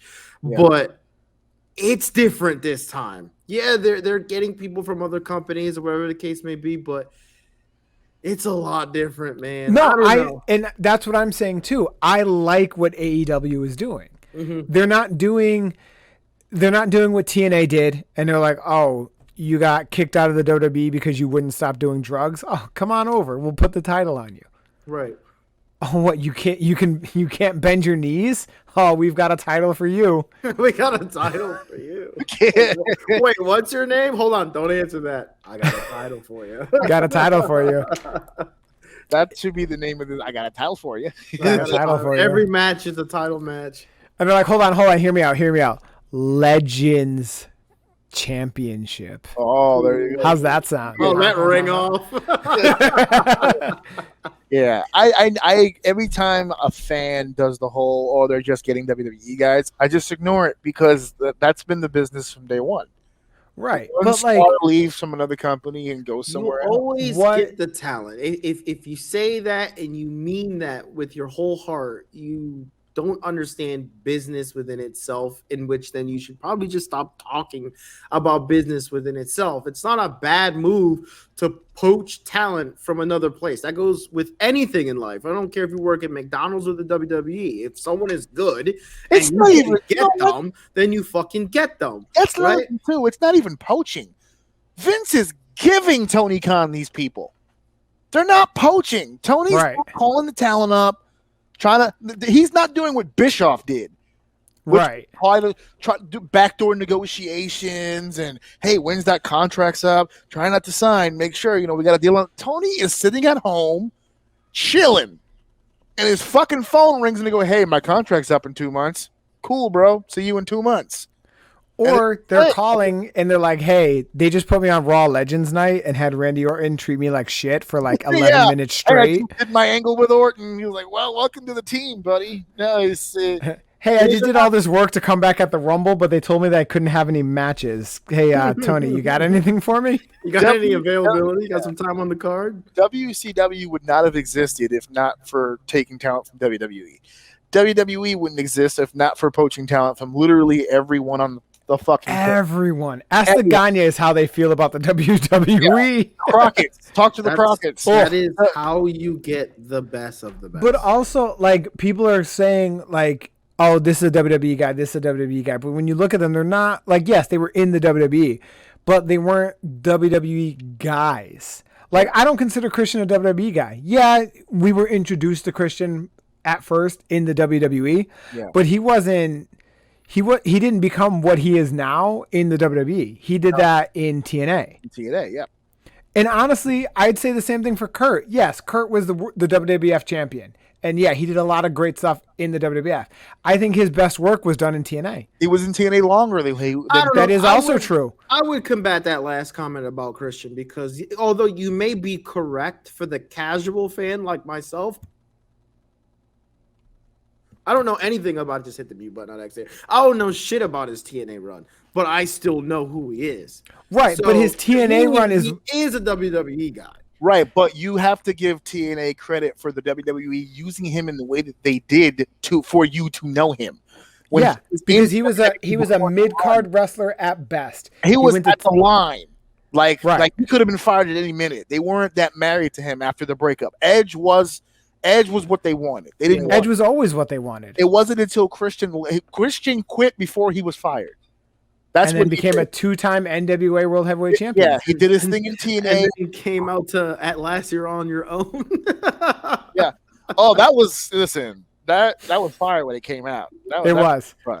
Yeah, even back to really quickly about the whole poaching talent. Your precious NXT would not have existed if not for Ring of Honor and TNA. He must be talking about you because he ain't fucking talking about me. I'm talking about those who are these diehard NXT. When But so he signed that used Adam to- Cole, and when Adam Cole left Ring of Honor high and dry on his third run and left for NXT, I didn't hear any complaints. Right. When Sammy went, when Kevin went, when all these dudes left your precious indies that you love so goddamn much, I didn't hear nothing. When it goes Right. the other way, though, it becomes an issue. It doesn't matter, bro. And then also look what happened to New Japan. New Japan got hobbled overnight. And then They had Wrestle Kingdom and everything was awesome. And then backstage at Wrestle Kingdom, AJ, Finn, Shinsuke, and the Good Brothers were all like, "Hey guys, we're done after tomorrow." Oh, and AEW took Penny and took the Young Bucks and took Cody. Right.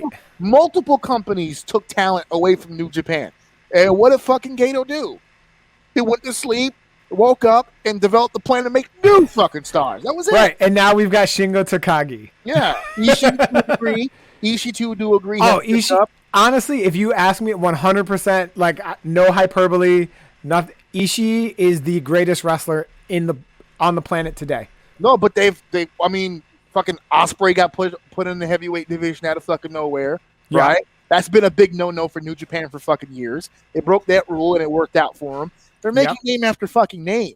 They didn't sit here and just go, oh, fuck that. Like, even the Japanese wrestling fans didn't give a fuck. Oh, you took all the foreigners back? Now we can push more Japanese talent? Cool. Right? So, yeah. So, no. Don't cry me a fucking river, bitch, please. Rest in peace, NXT, because, okay. Saul, I'm going to save my NXT stuff for next week. I'm not going to get lost in the sauce tonight. We'll get into that because it's very colorful sauce now. Yeah, this idea that why are they messing with Triple H's thing? It was never his fucking thing, ever. I don't care whose it was. Oh, and they're making that abundantly clear with how much they're blaming him for the loss of the Wednesday Night War. Yeah, that they say wasn't a thing. Yeah, it wasn't a thing, but you lost it. Okay, sure it was. Yep. We're moving on. They said he specifically lost it. Okay. Hold All on, right, no, it's worked out. Oh, okay, yeah, okay. Yeah. So we'll talk about these guys next here. Okay. This will be a very solid pay-per-view title. So you're going in the way that I kind of hope they do. I know they're not going to. It would be fucking suicide if this is not the way that it goes. They are not going this way. Omega and Cage would be dead in the fucking water if they did this. If you think Don Callis is going to allow Kenny Omega to go on after CM Punk in Chicago, you're out of your fucking mind. Going to. But it's going to match. It's such a fine line though, because I'm very big on the World Championship should be the main event. It isn't, not in this case. I know, but I also feel like Punk might not want to go on last because of the same reason. Because Punk's legendary title run, he main evented 2 pay-per-views. Yeah. John Cena main evented 10 in non-title matches. In that calendar year. For a fucking reason. And it's the same reason here. Punk's on the opposite side of it now. Yes. Now I get what you're saying. Business-wise, and he's an ethical guy, and he understands the importance of the championship, and he doesn't want to put them in that kind of position. I get it. It's not up to Punk. I know it's not up to Punk. Tony. But like it isn't. These people will not fucking allow any other result than Punk being on last. That means it has to hit last. If you put Omega and Christian last the entire match, CM Punk, you're dead in the water. You're gonna do it. Impossible. I think this is the main event because then you have Omega win, and then as Saul has said, I think at 4 times so far, the final countdown starts playing. No. You guys are smoking the wacky tobacco. It's not happening. Brian is not coming tomorrow. What do you mean now? He's not coming. Where is he going? No. I'm not saying that he's not He's gonna be coming. home to AEW. watching the event. No, it has to be. It has to be tomorrow. It can't because why? Why Because- on earth? because they're worried New York is going to shut down again. Then don't debut him in fucking. Why was he debuting in New York in the first place? Because they were going to outsell the WWE in New York on the same week. Shit. No. If that's the case, then I'm wasting my time even trying to consider what AEW even thinks the business is. Him debuting before that still has that same effect. Any building you debut this fucker in, it's going to be crazy. I understand doing it in a major market with smarter fans. I understand that. New York, Chicago, Dallas, Miami, LA, But this is CM Punk's first match in 7 fucking years. Right. This is the one everyone's been jerking off for almost a decade. And you're telling me that as soon as that fucking thing is over, we're going to have another match after that where we debut the American Dragon on fucking AEW television. When else would we do it? Are we going to do it in, What else are we in gonna do? Cincinnati? I feel like I'm the only It one would that not thinks be that's over smart. in fucking Cincinnati. It's not the market you want to do it in, though. Well, the market they're trying to do it in. I 110% understand what you're saying. Okay. But wrestling on television follows different rules than what we would do with our, Really thinking about television and not indie booking. Why would you blow your load on that? You're going to ruin a huge pop by having an even huger pop after that, instead of spacing out 2 humongous pops and keeping your television going strong every week. You're going to put all your pops on one show. So you're telling me you would rather have nothing happen at all at Cincinnati, but have Punk and Bryan on the same fucking show just cuz. But if lockdowns start happening again, then you've Not had happening no in one in. Cincinnati. The lockdown talk has only been happening here. It's not happening all over the place.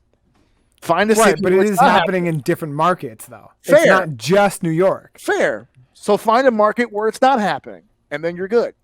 Ladies and gentlemen, this is the main reason why Kenny Omega and Christian Cage cannot go last, because they've been on the screen this whole time and we've just talked about Punk. That's what I'm trying They to fucking cannot say. main event. This Can't happen. cannot be the main event, Can't happen. but I feel like it will be. Now, with that being said, let's get back on topic with Kenny and Christian. I feel like I'm more excited for Omega now than I've been for a while. I know he's beloved. I know he's done a lot of work. I know he's a big name. He deserves the whole title. Me personally, I don't know too much about him. And some of the work that he has been doing, although I'm not going to call it bad, it just hasn't really grabbed me, I guess, as a casual fan, as you would say. But I don't know, man. Since these two have been colliding, something different's just been coming out of Omega.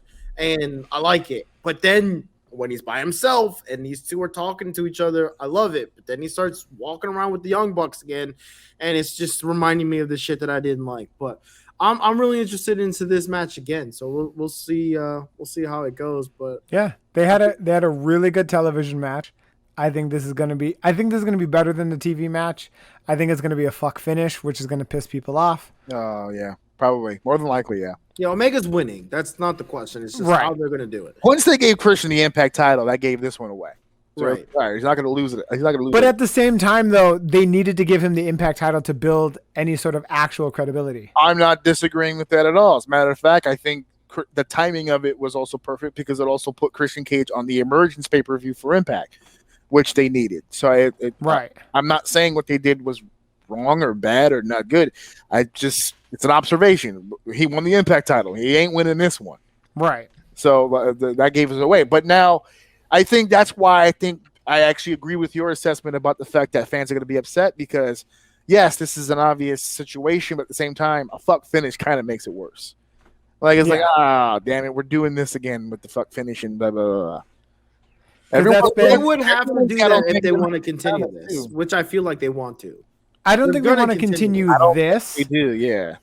But so like Omega hasn't won a title match clean. Not one. Is that something he needs to do?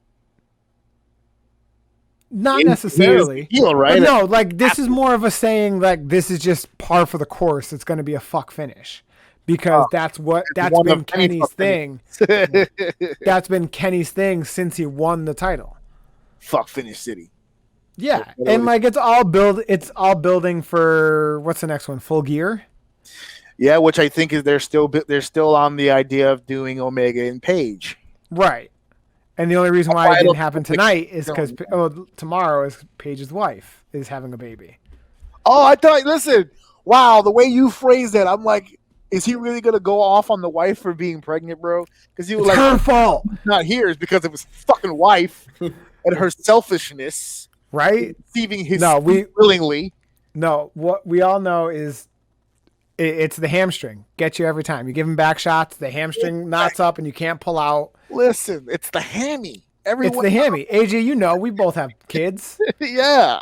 I pulled a tricep creating my son. I know all about tricep. Yeah. I was doing this thing on the wall. It was crazy. It's just, it rolled up on my yeah, and then he fell forward instead of backwards, and it was all over. All over. But to be fair, I think that positioning is how I got my son, though, so I'm not going to complain.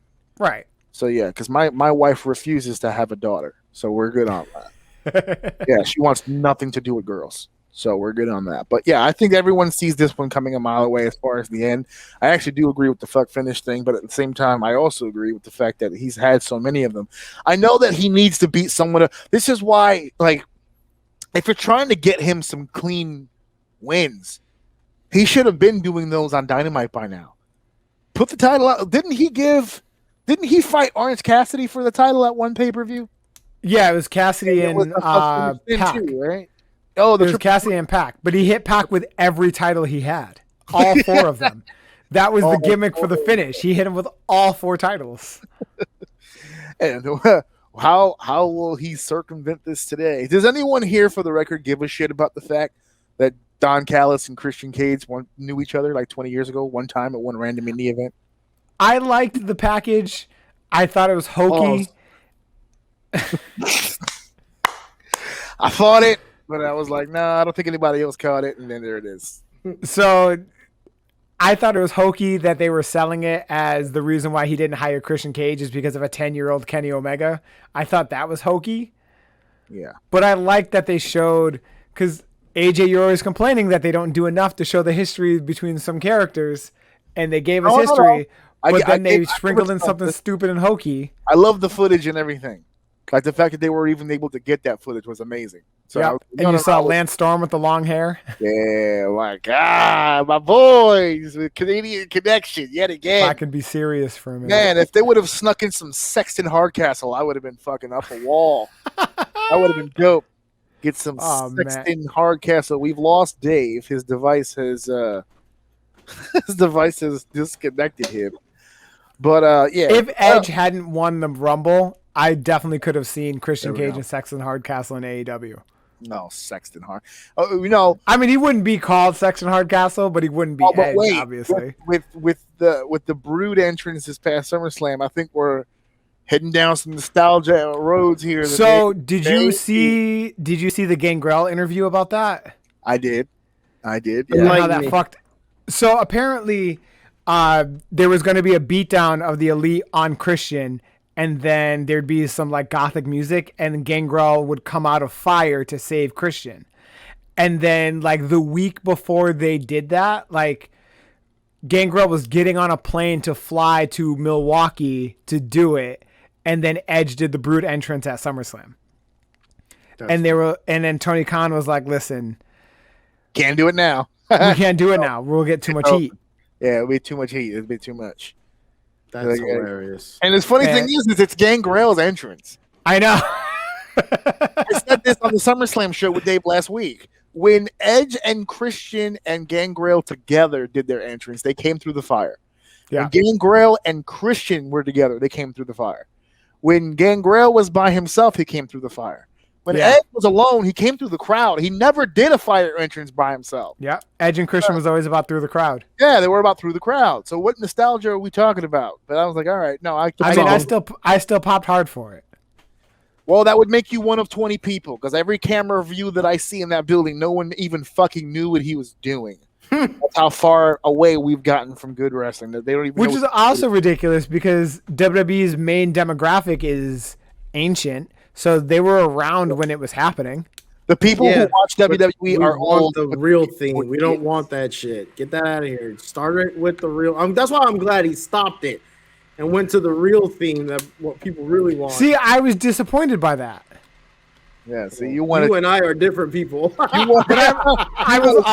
was very upset that it was black and not red.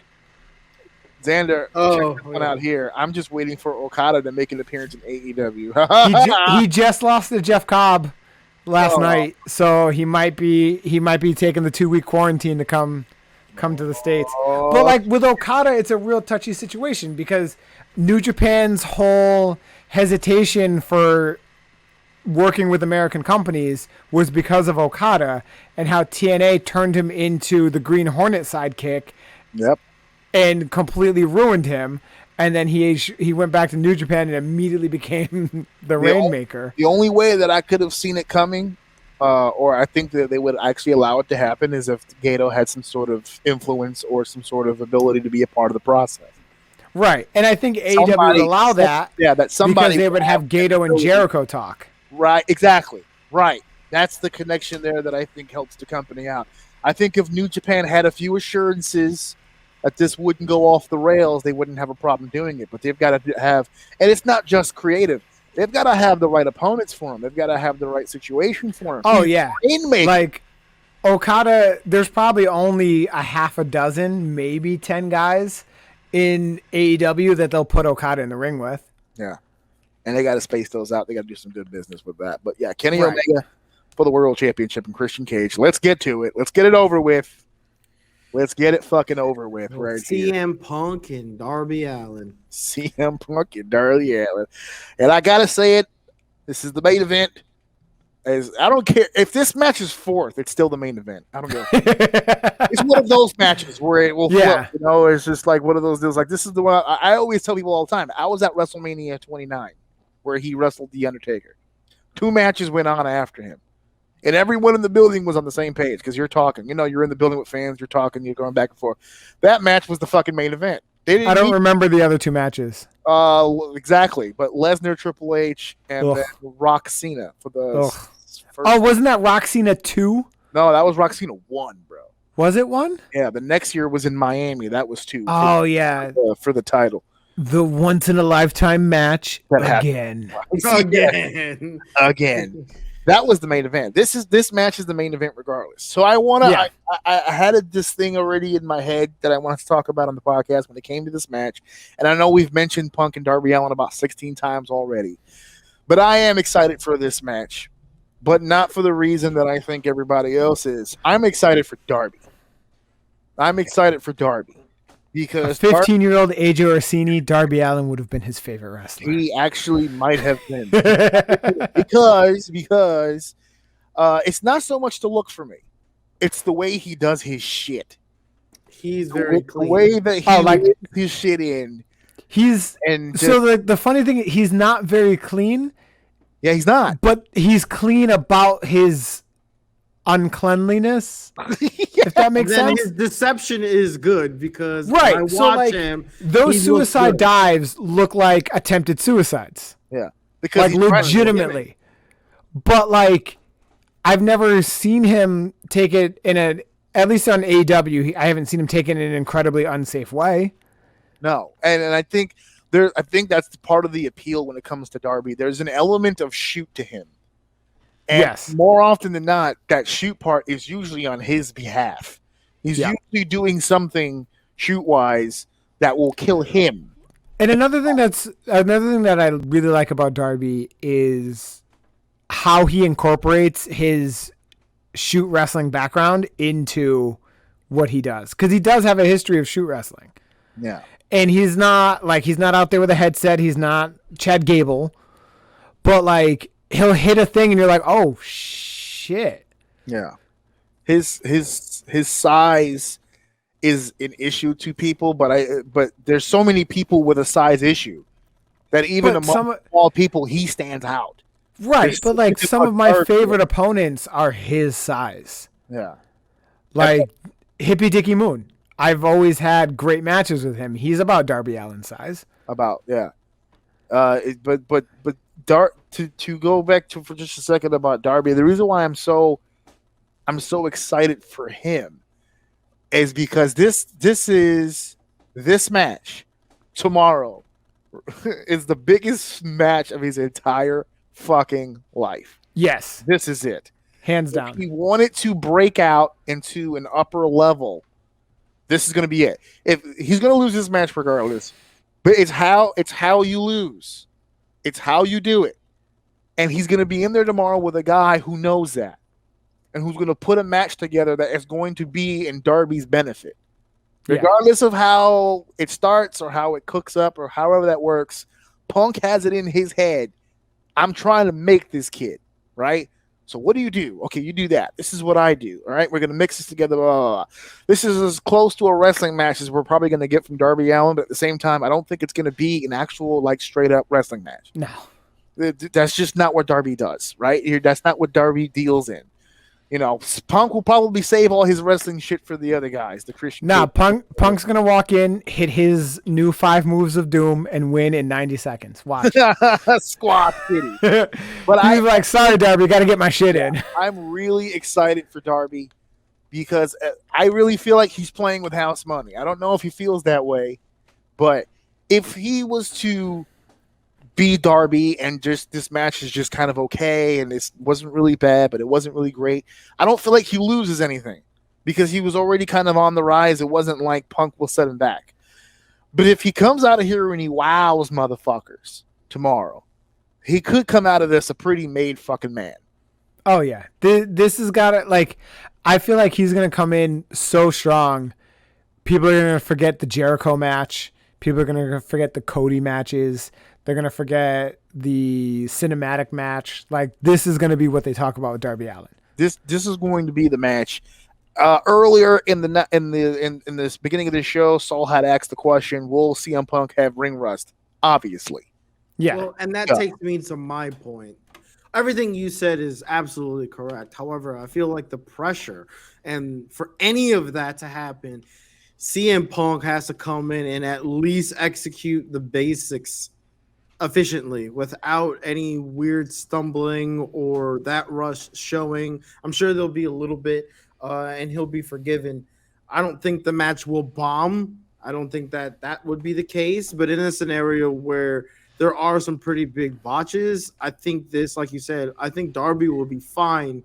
It would be more of the look of Punk. So for this match to really go over the way that it should go over, I feel like the pressure and the weight, no matter what happens in the match, is going to be on Punk to just simply execute the basics, not look too rusty for the match to look good. But at the end of the day, based on the pop that he's been getting, he can go in there and probably lay down and the match will be perfectly fine. So Yeah. I don't know. I really don't know. I just feel like the pressure's on Punk. That's all. And it is. The pressure is definitely on Punk. But as long as, honestly, if Punk can hit the top rope elbow, the knee in the corner, the go to sleep, and that wrist trap clothesline, Darby will do everything else. I need one Anaconda Vice. And I think the Anaconda Vice should be worked in as a major underdog moment for Darby Allin.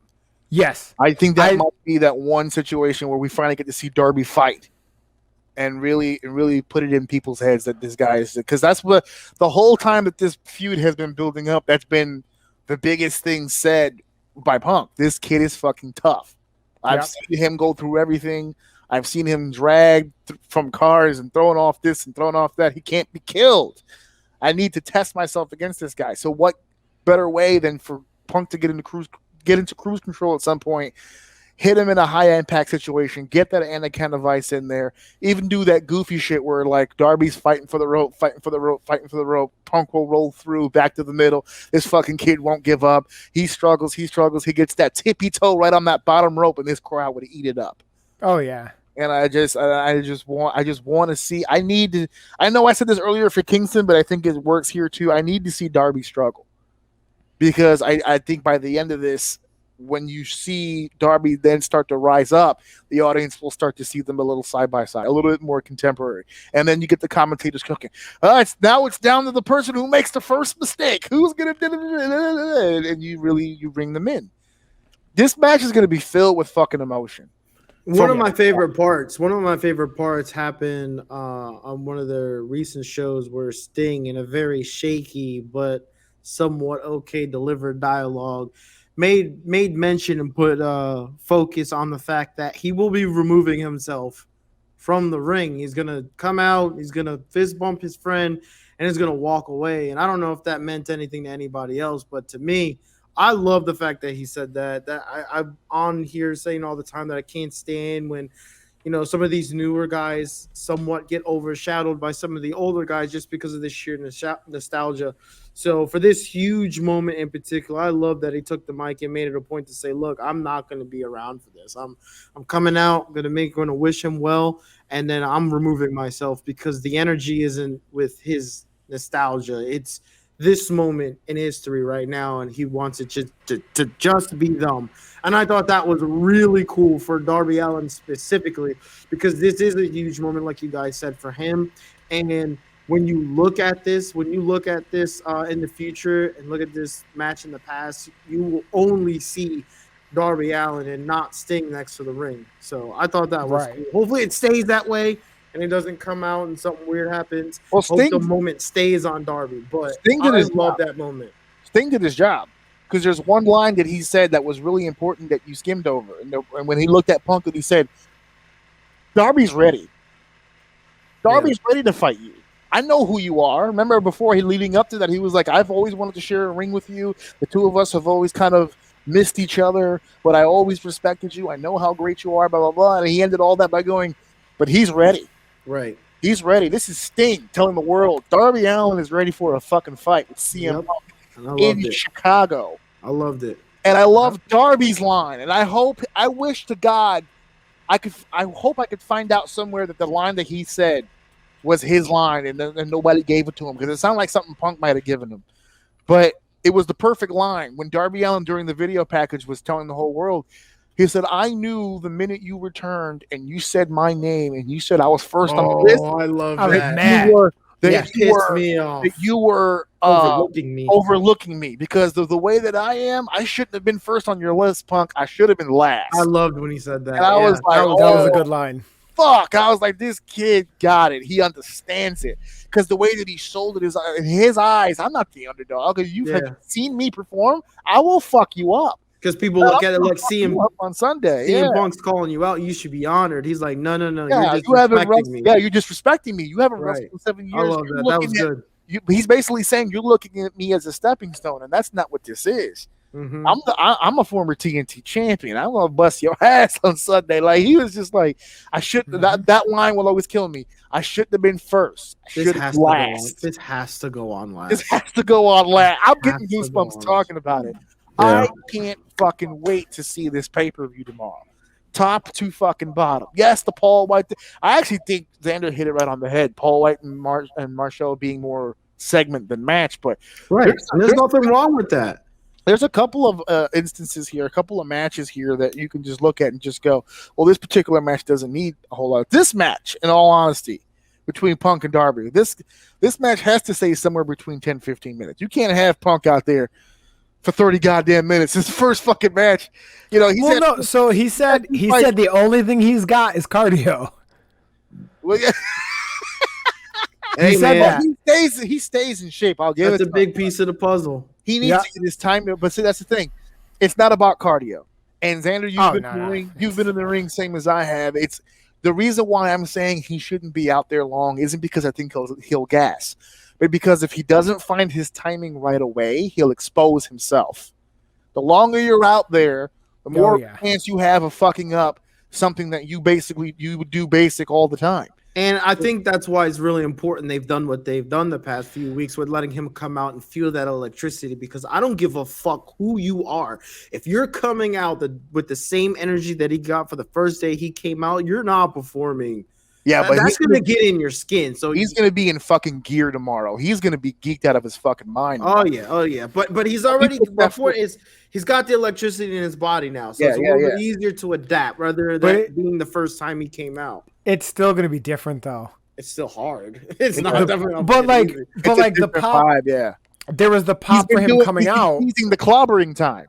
Right. Anytime he comes out, not yet. Not not yet. yet. Well, It's not tomorrow time.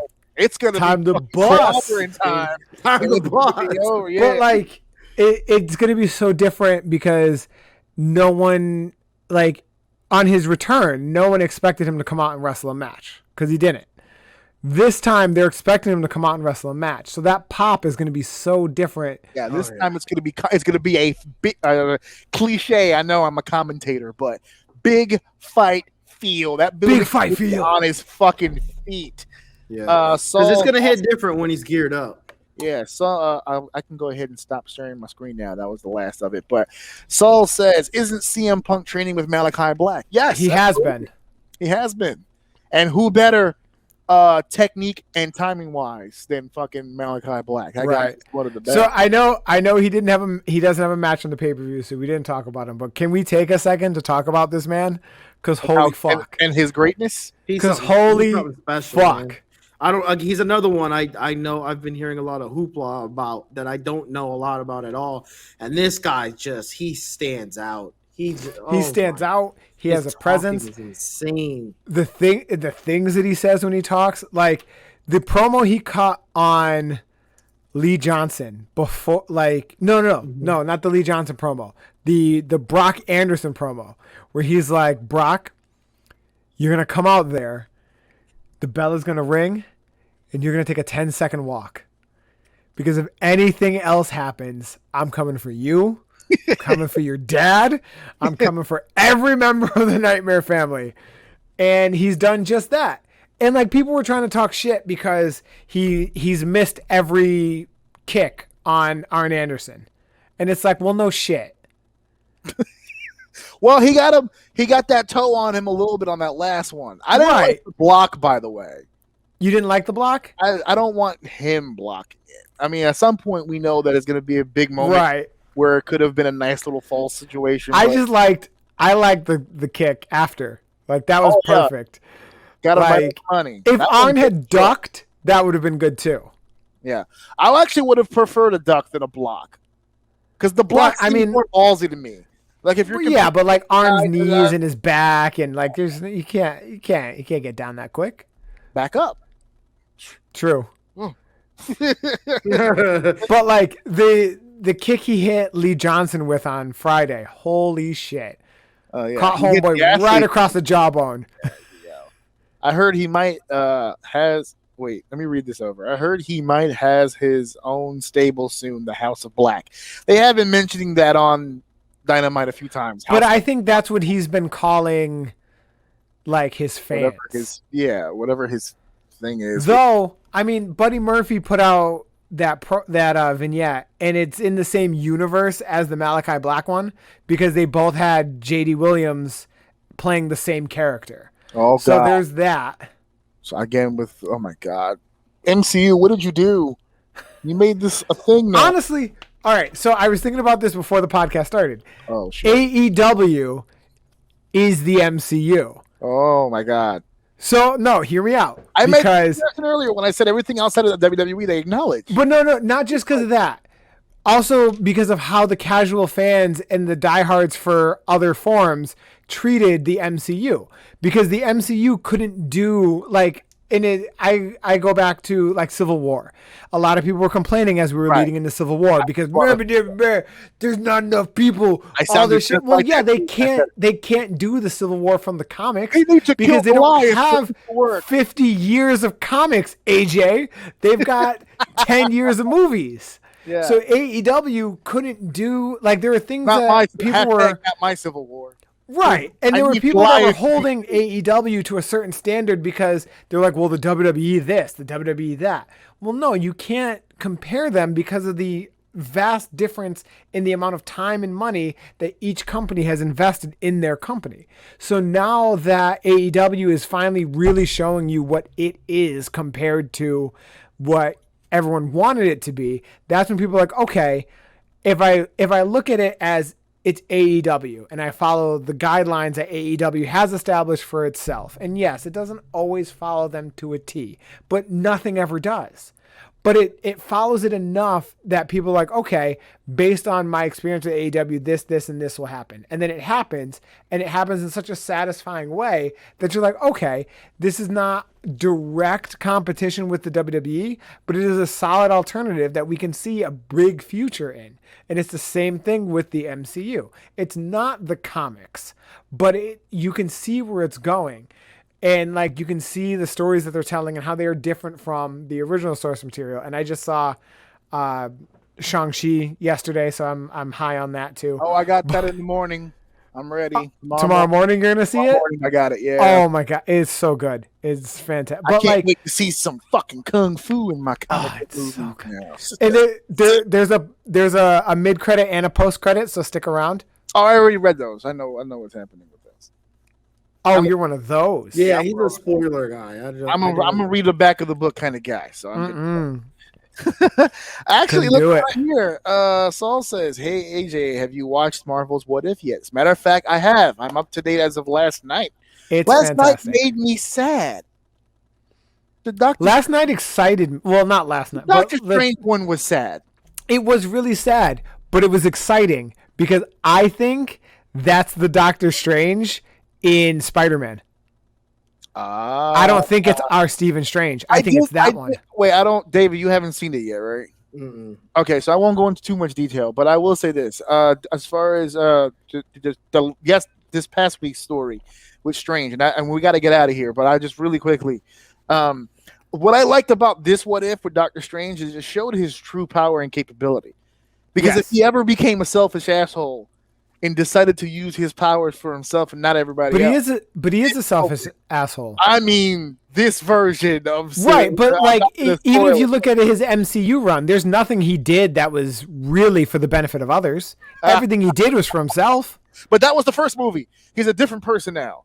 No. Ever since he personally killed Tony Stark, because that's what he did. He's the one who killed Tony Stark. Yes. Since he's the murderer. But we haven't seen him since he killed Tony Stark. I know, and he was way too smiley in the trailer for me. For someone who sent one of the most infamous men to his death. That's why I think it's the alternate universe. The alternate universe Stephen Strange. But like, even if it was this Stephen Strange, he would do it just to show that he could. Yeah. Like, I think, like, because like he's gonna come for Wanda. I think he's gonna come for Wanda because Wanda's stronger than him. I don't think it's because she's a threat to this, and this. Because there is right now. So. All right, we're getting off topic. We can do a whole episode on this. We should probably have you come back for this conversation too. And I'll have it. So I want to take this time to thank all of you for joining us in the chat, for staying as long with us as you have this entire time. Thank you so much, Saul, Nancy, Pombo, just all almost the different 3 people. hours. Jeez. Yeah, sorry about quick, that. We just got going. I am more than happy to turn this off so I can stop listening to Xander's fucking water pump in the background. I had to pee for like an hour and a half because of it, so I'm good. I'm ready to unload. Dave, once again, thank you for being on the show. We've got to get together. We have to put something together for next week. Our next live, I believe, will be our Halloween special. I believe that's the next time we're going live. Last year, I was Daniel-san. And I forgot, you were wearing some hat, right, Dave? Is that what you were doing? I threw something on, but this time I'm coming prepared. Yeah, I was not prepared for the last one. I will come prepared this So time. we will be having guests with us. We'll be doing Halloween stuff. It'll be cool. I'm going to get a spooky theme done. It's going to be a really cool thing. So Halloween, what is this? Halloween Havoc is around the corner. I could not care less. Their version of Halloween Havoc sucks ass. And I'm good. Here, I'll put it on the screen for the world to see. Halloween Havoc. Last time they had it, I turned it off. I didn't even finish it. What are we talking Was it about? for the zombie ref? Is that what killed yeah. it for you? Yeah, that's what did it. I know you're not talking about what I think you're talking about. Remember the NXT Halloween special they did? Yes, Where, that's like, what I'm talking about. Let's the stop haunted talking house about that. one? We're wasting airtime right now. Yeah, Let's exactly. move on. we're not Fuck doing that NXT. again. So, really quickly again, for you, Xander, you've got Cosplay Championship Wrestling coming up. You guys have your big inaugural show, essentially, Yeah, the origin story. on September 11th, right? September 10th through the 12th. We are going to be part of the Anime and Comic Book Convention Connecticut in Hartford, Connecticut. We will be putting on 4 shows over the weekend. One So that Friday ring is night. really getting broken into. Jesus. Oh yeah, we're doing Friday night, Saturday afternoon, Saturday night, Sunday afternoon.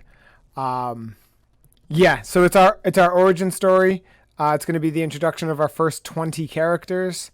And if you don't mind, I just wanted to get 2 quick announcements for those characters on your podcast. Why not? Obviously. All right. Yeah. So all day, well, throughout the whole podcast, I've been rocking this shirt because I will be playing Static from the Static Shock comics and cartoon show.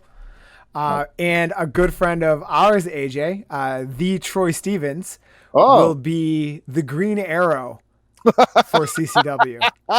Wow, that works. You also have a Ryu on the show that I'm in. Yes, that is Dominic DeNaro. We just announced him last week.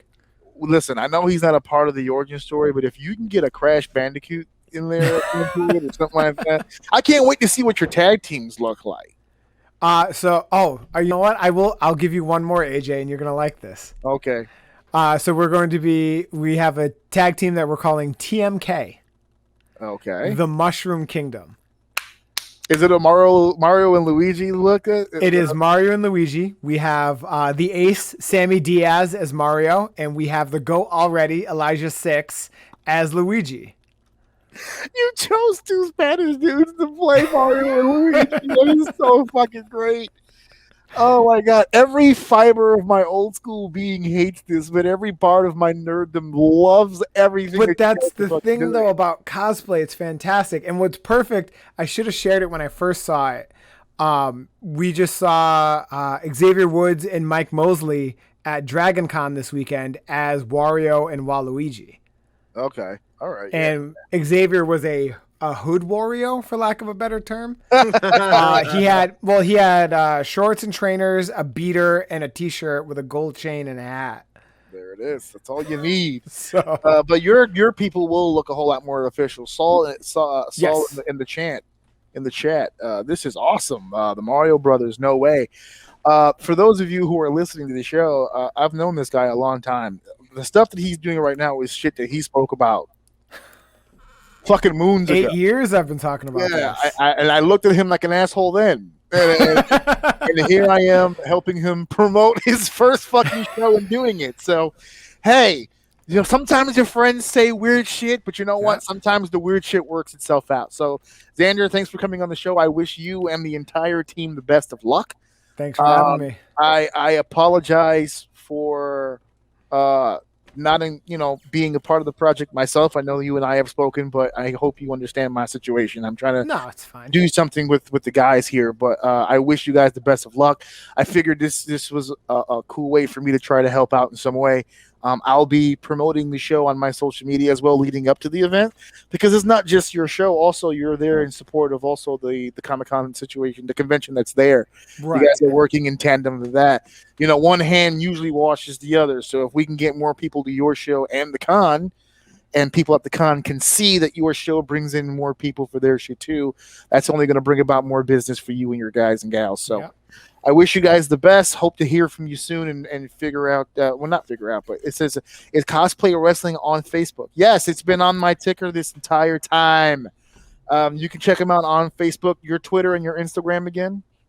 So the Twitter is Cosplay CW and the Instagram is Cosplay Championship. If you go on Facebook, you just look up Cosplay Championship Wrestling. Our logo is this. There you go. And I'll be buying the shirt as soon as he opens up his own. We're going to have at the convention, we're going to have T-shirts and we're going to have two-tone 3/4 sleeve baseball shirts. There you go. See, he is spending fucking money. This dude. He's invested, man. I love it. Invested. This guy's committed. I've said it on this show 1,000 times. I don't support indie wrestling. I support good indie wrestling. This is a good guy, and he's got some good stuff coming up. And this is just the start. Like he said, the origin story. He's. I'm asking all the right questions because he's saying shit out loud now that he's only been thinking about. So this is all good stuff. So thank you. I've been talking to a whiteboard for months about this. Yeah, I talking to people. I had to give my old whiteboard back. I got a new one in this box that I've yet to do. Oh, nice. I got some stuff coming up with that. So thank you guys for listening. Thank you guys for downloading. Thank you guys for sharing. And, of course, thank you guys for enjoying this here, what we've been doing this entire time. This is episode 203. See you next week, guys. This is my daddy's 200th episode. If you'd like to so buy some mitts, t-shirts, mugs, tank tops, beach towels, phone cases, go to ajoursin.com. This is my daddy's 200th episode. This show keeps him busy, and he's not playing with me, so stop listening. But he's actually running me, so I won't fight.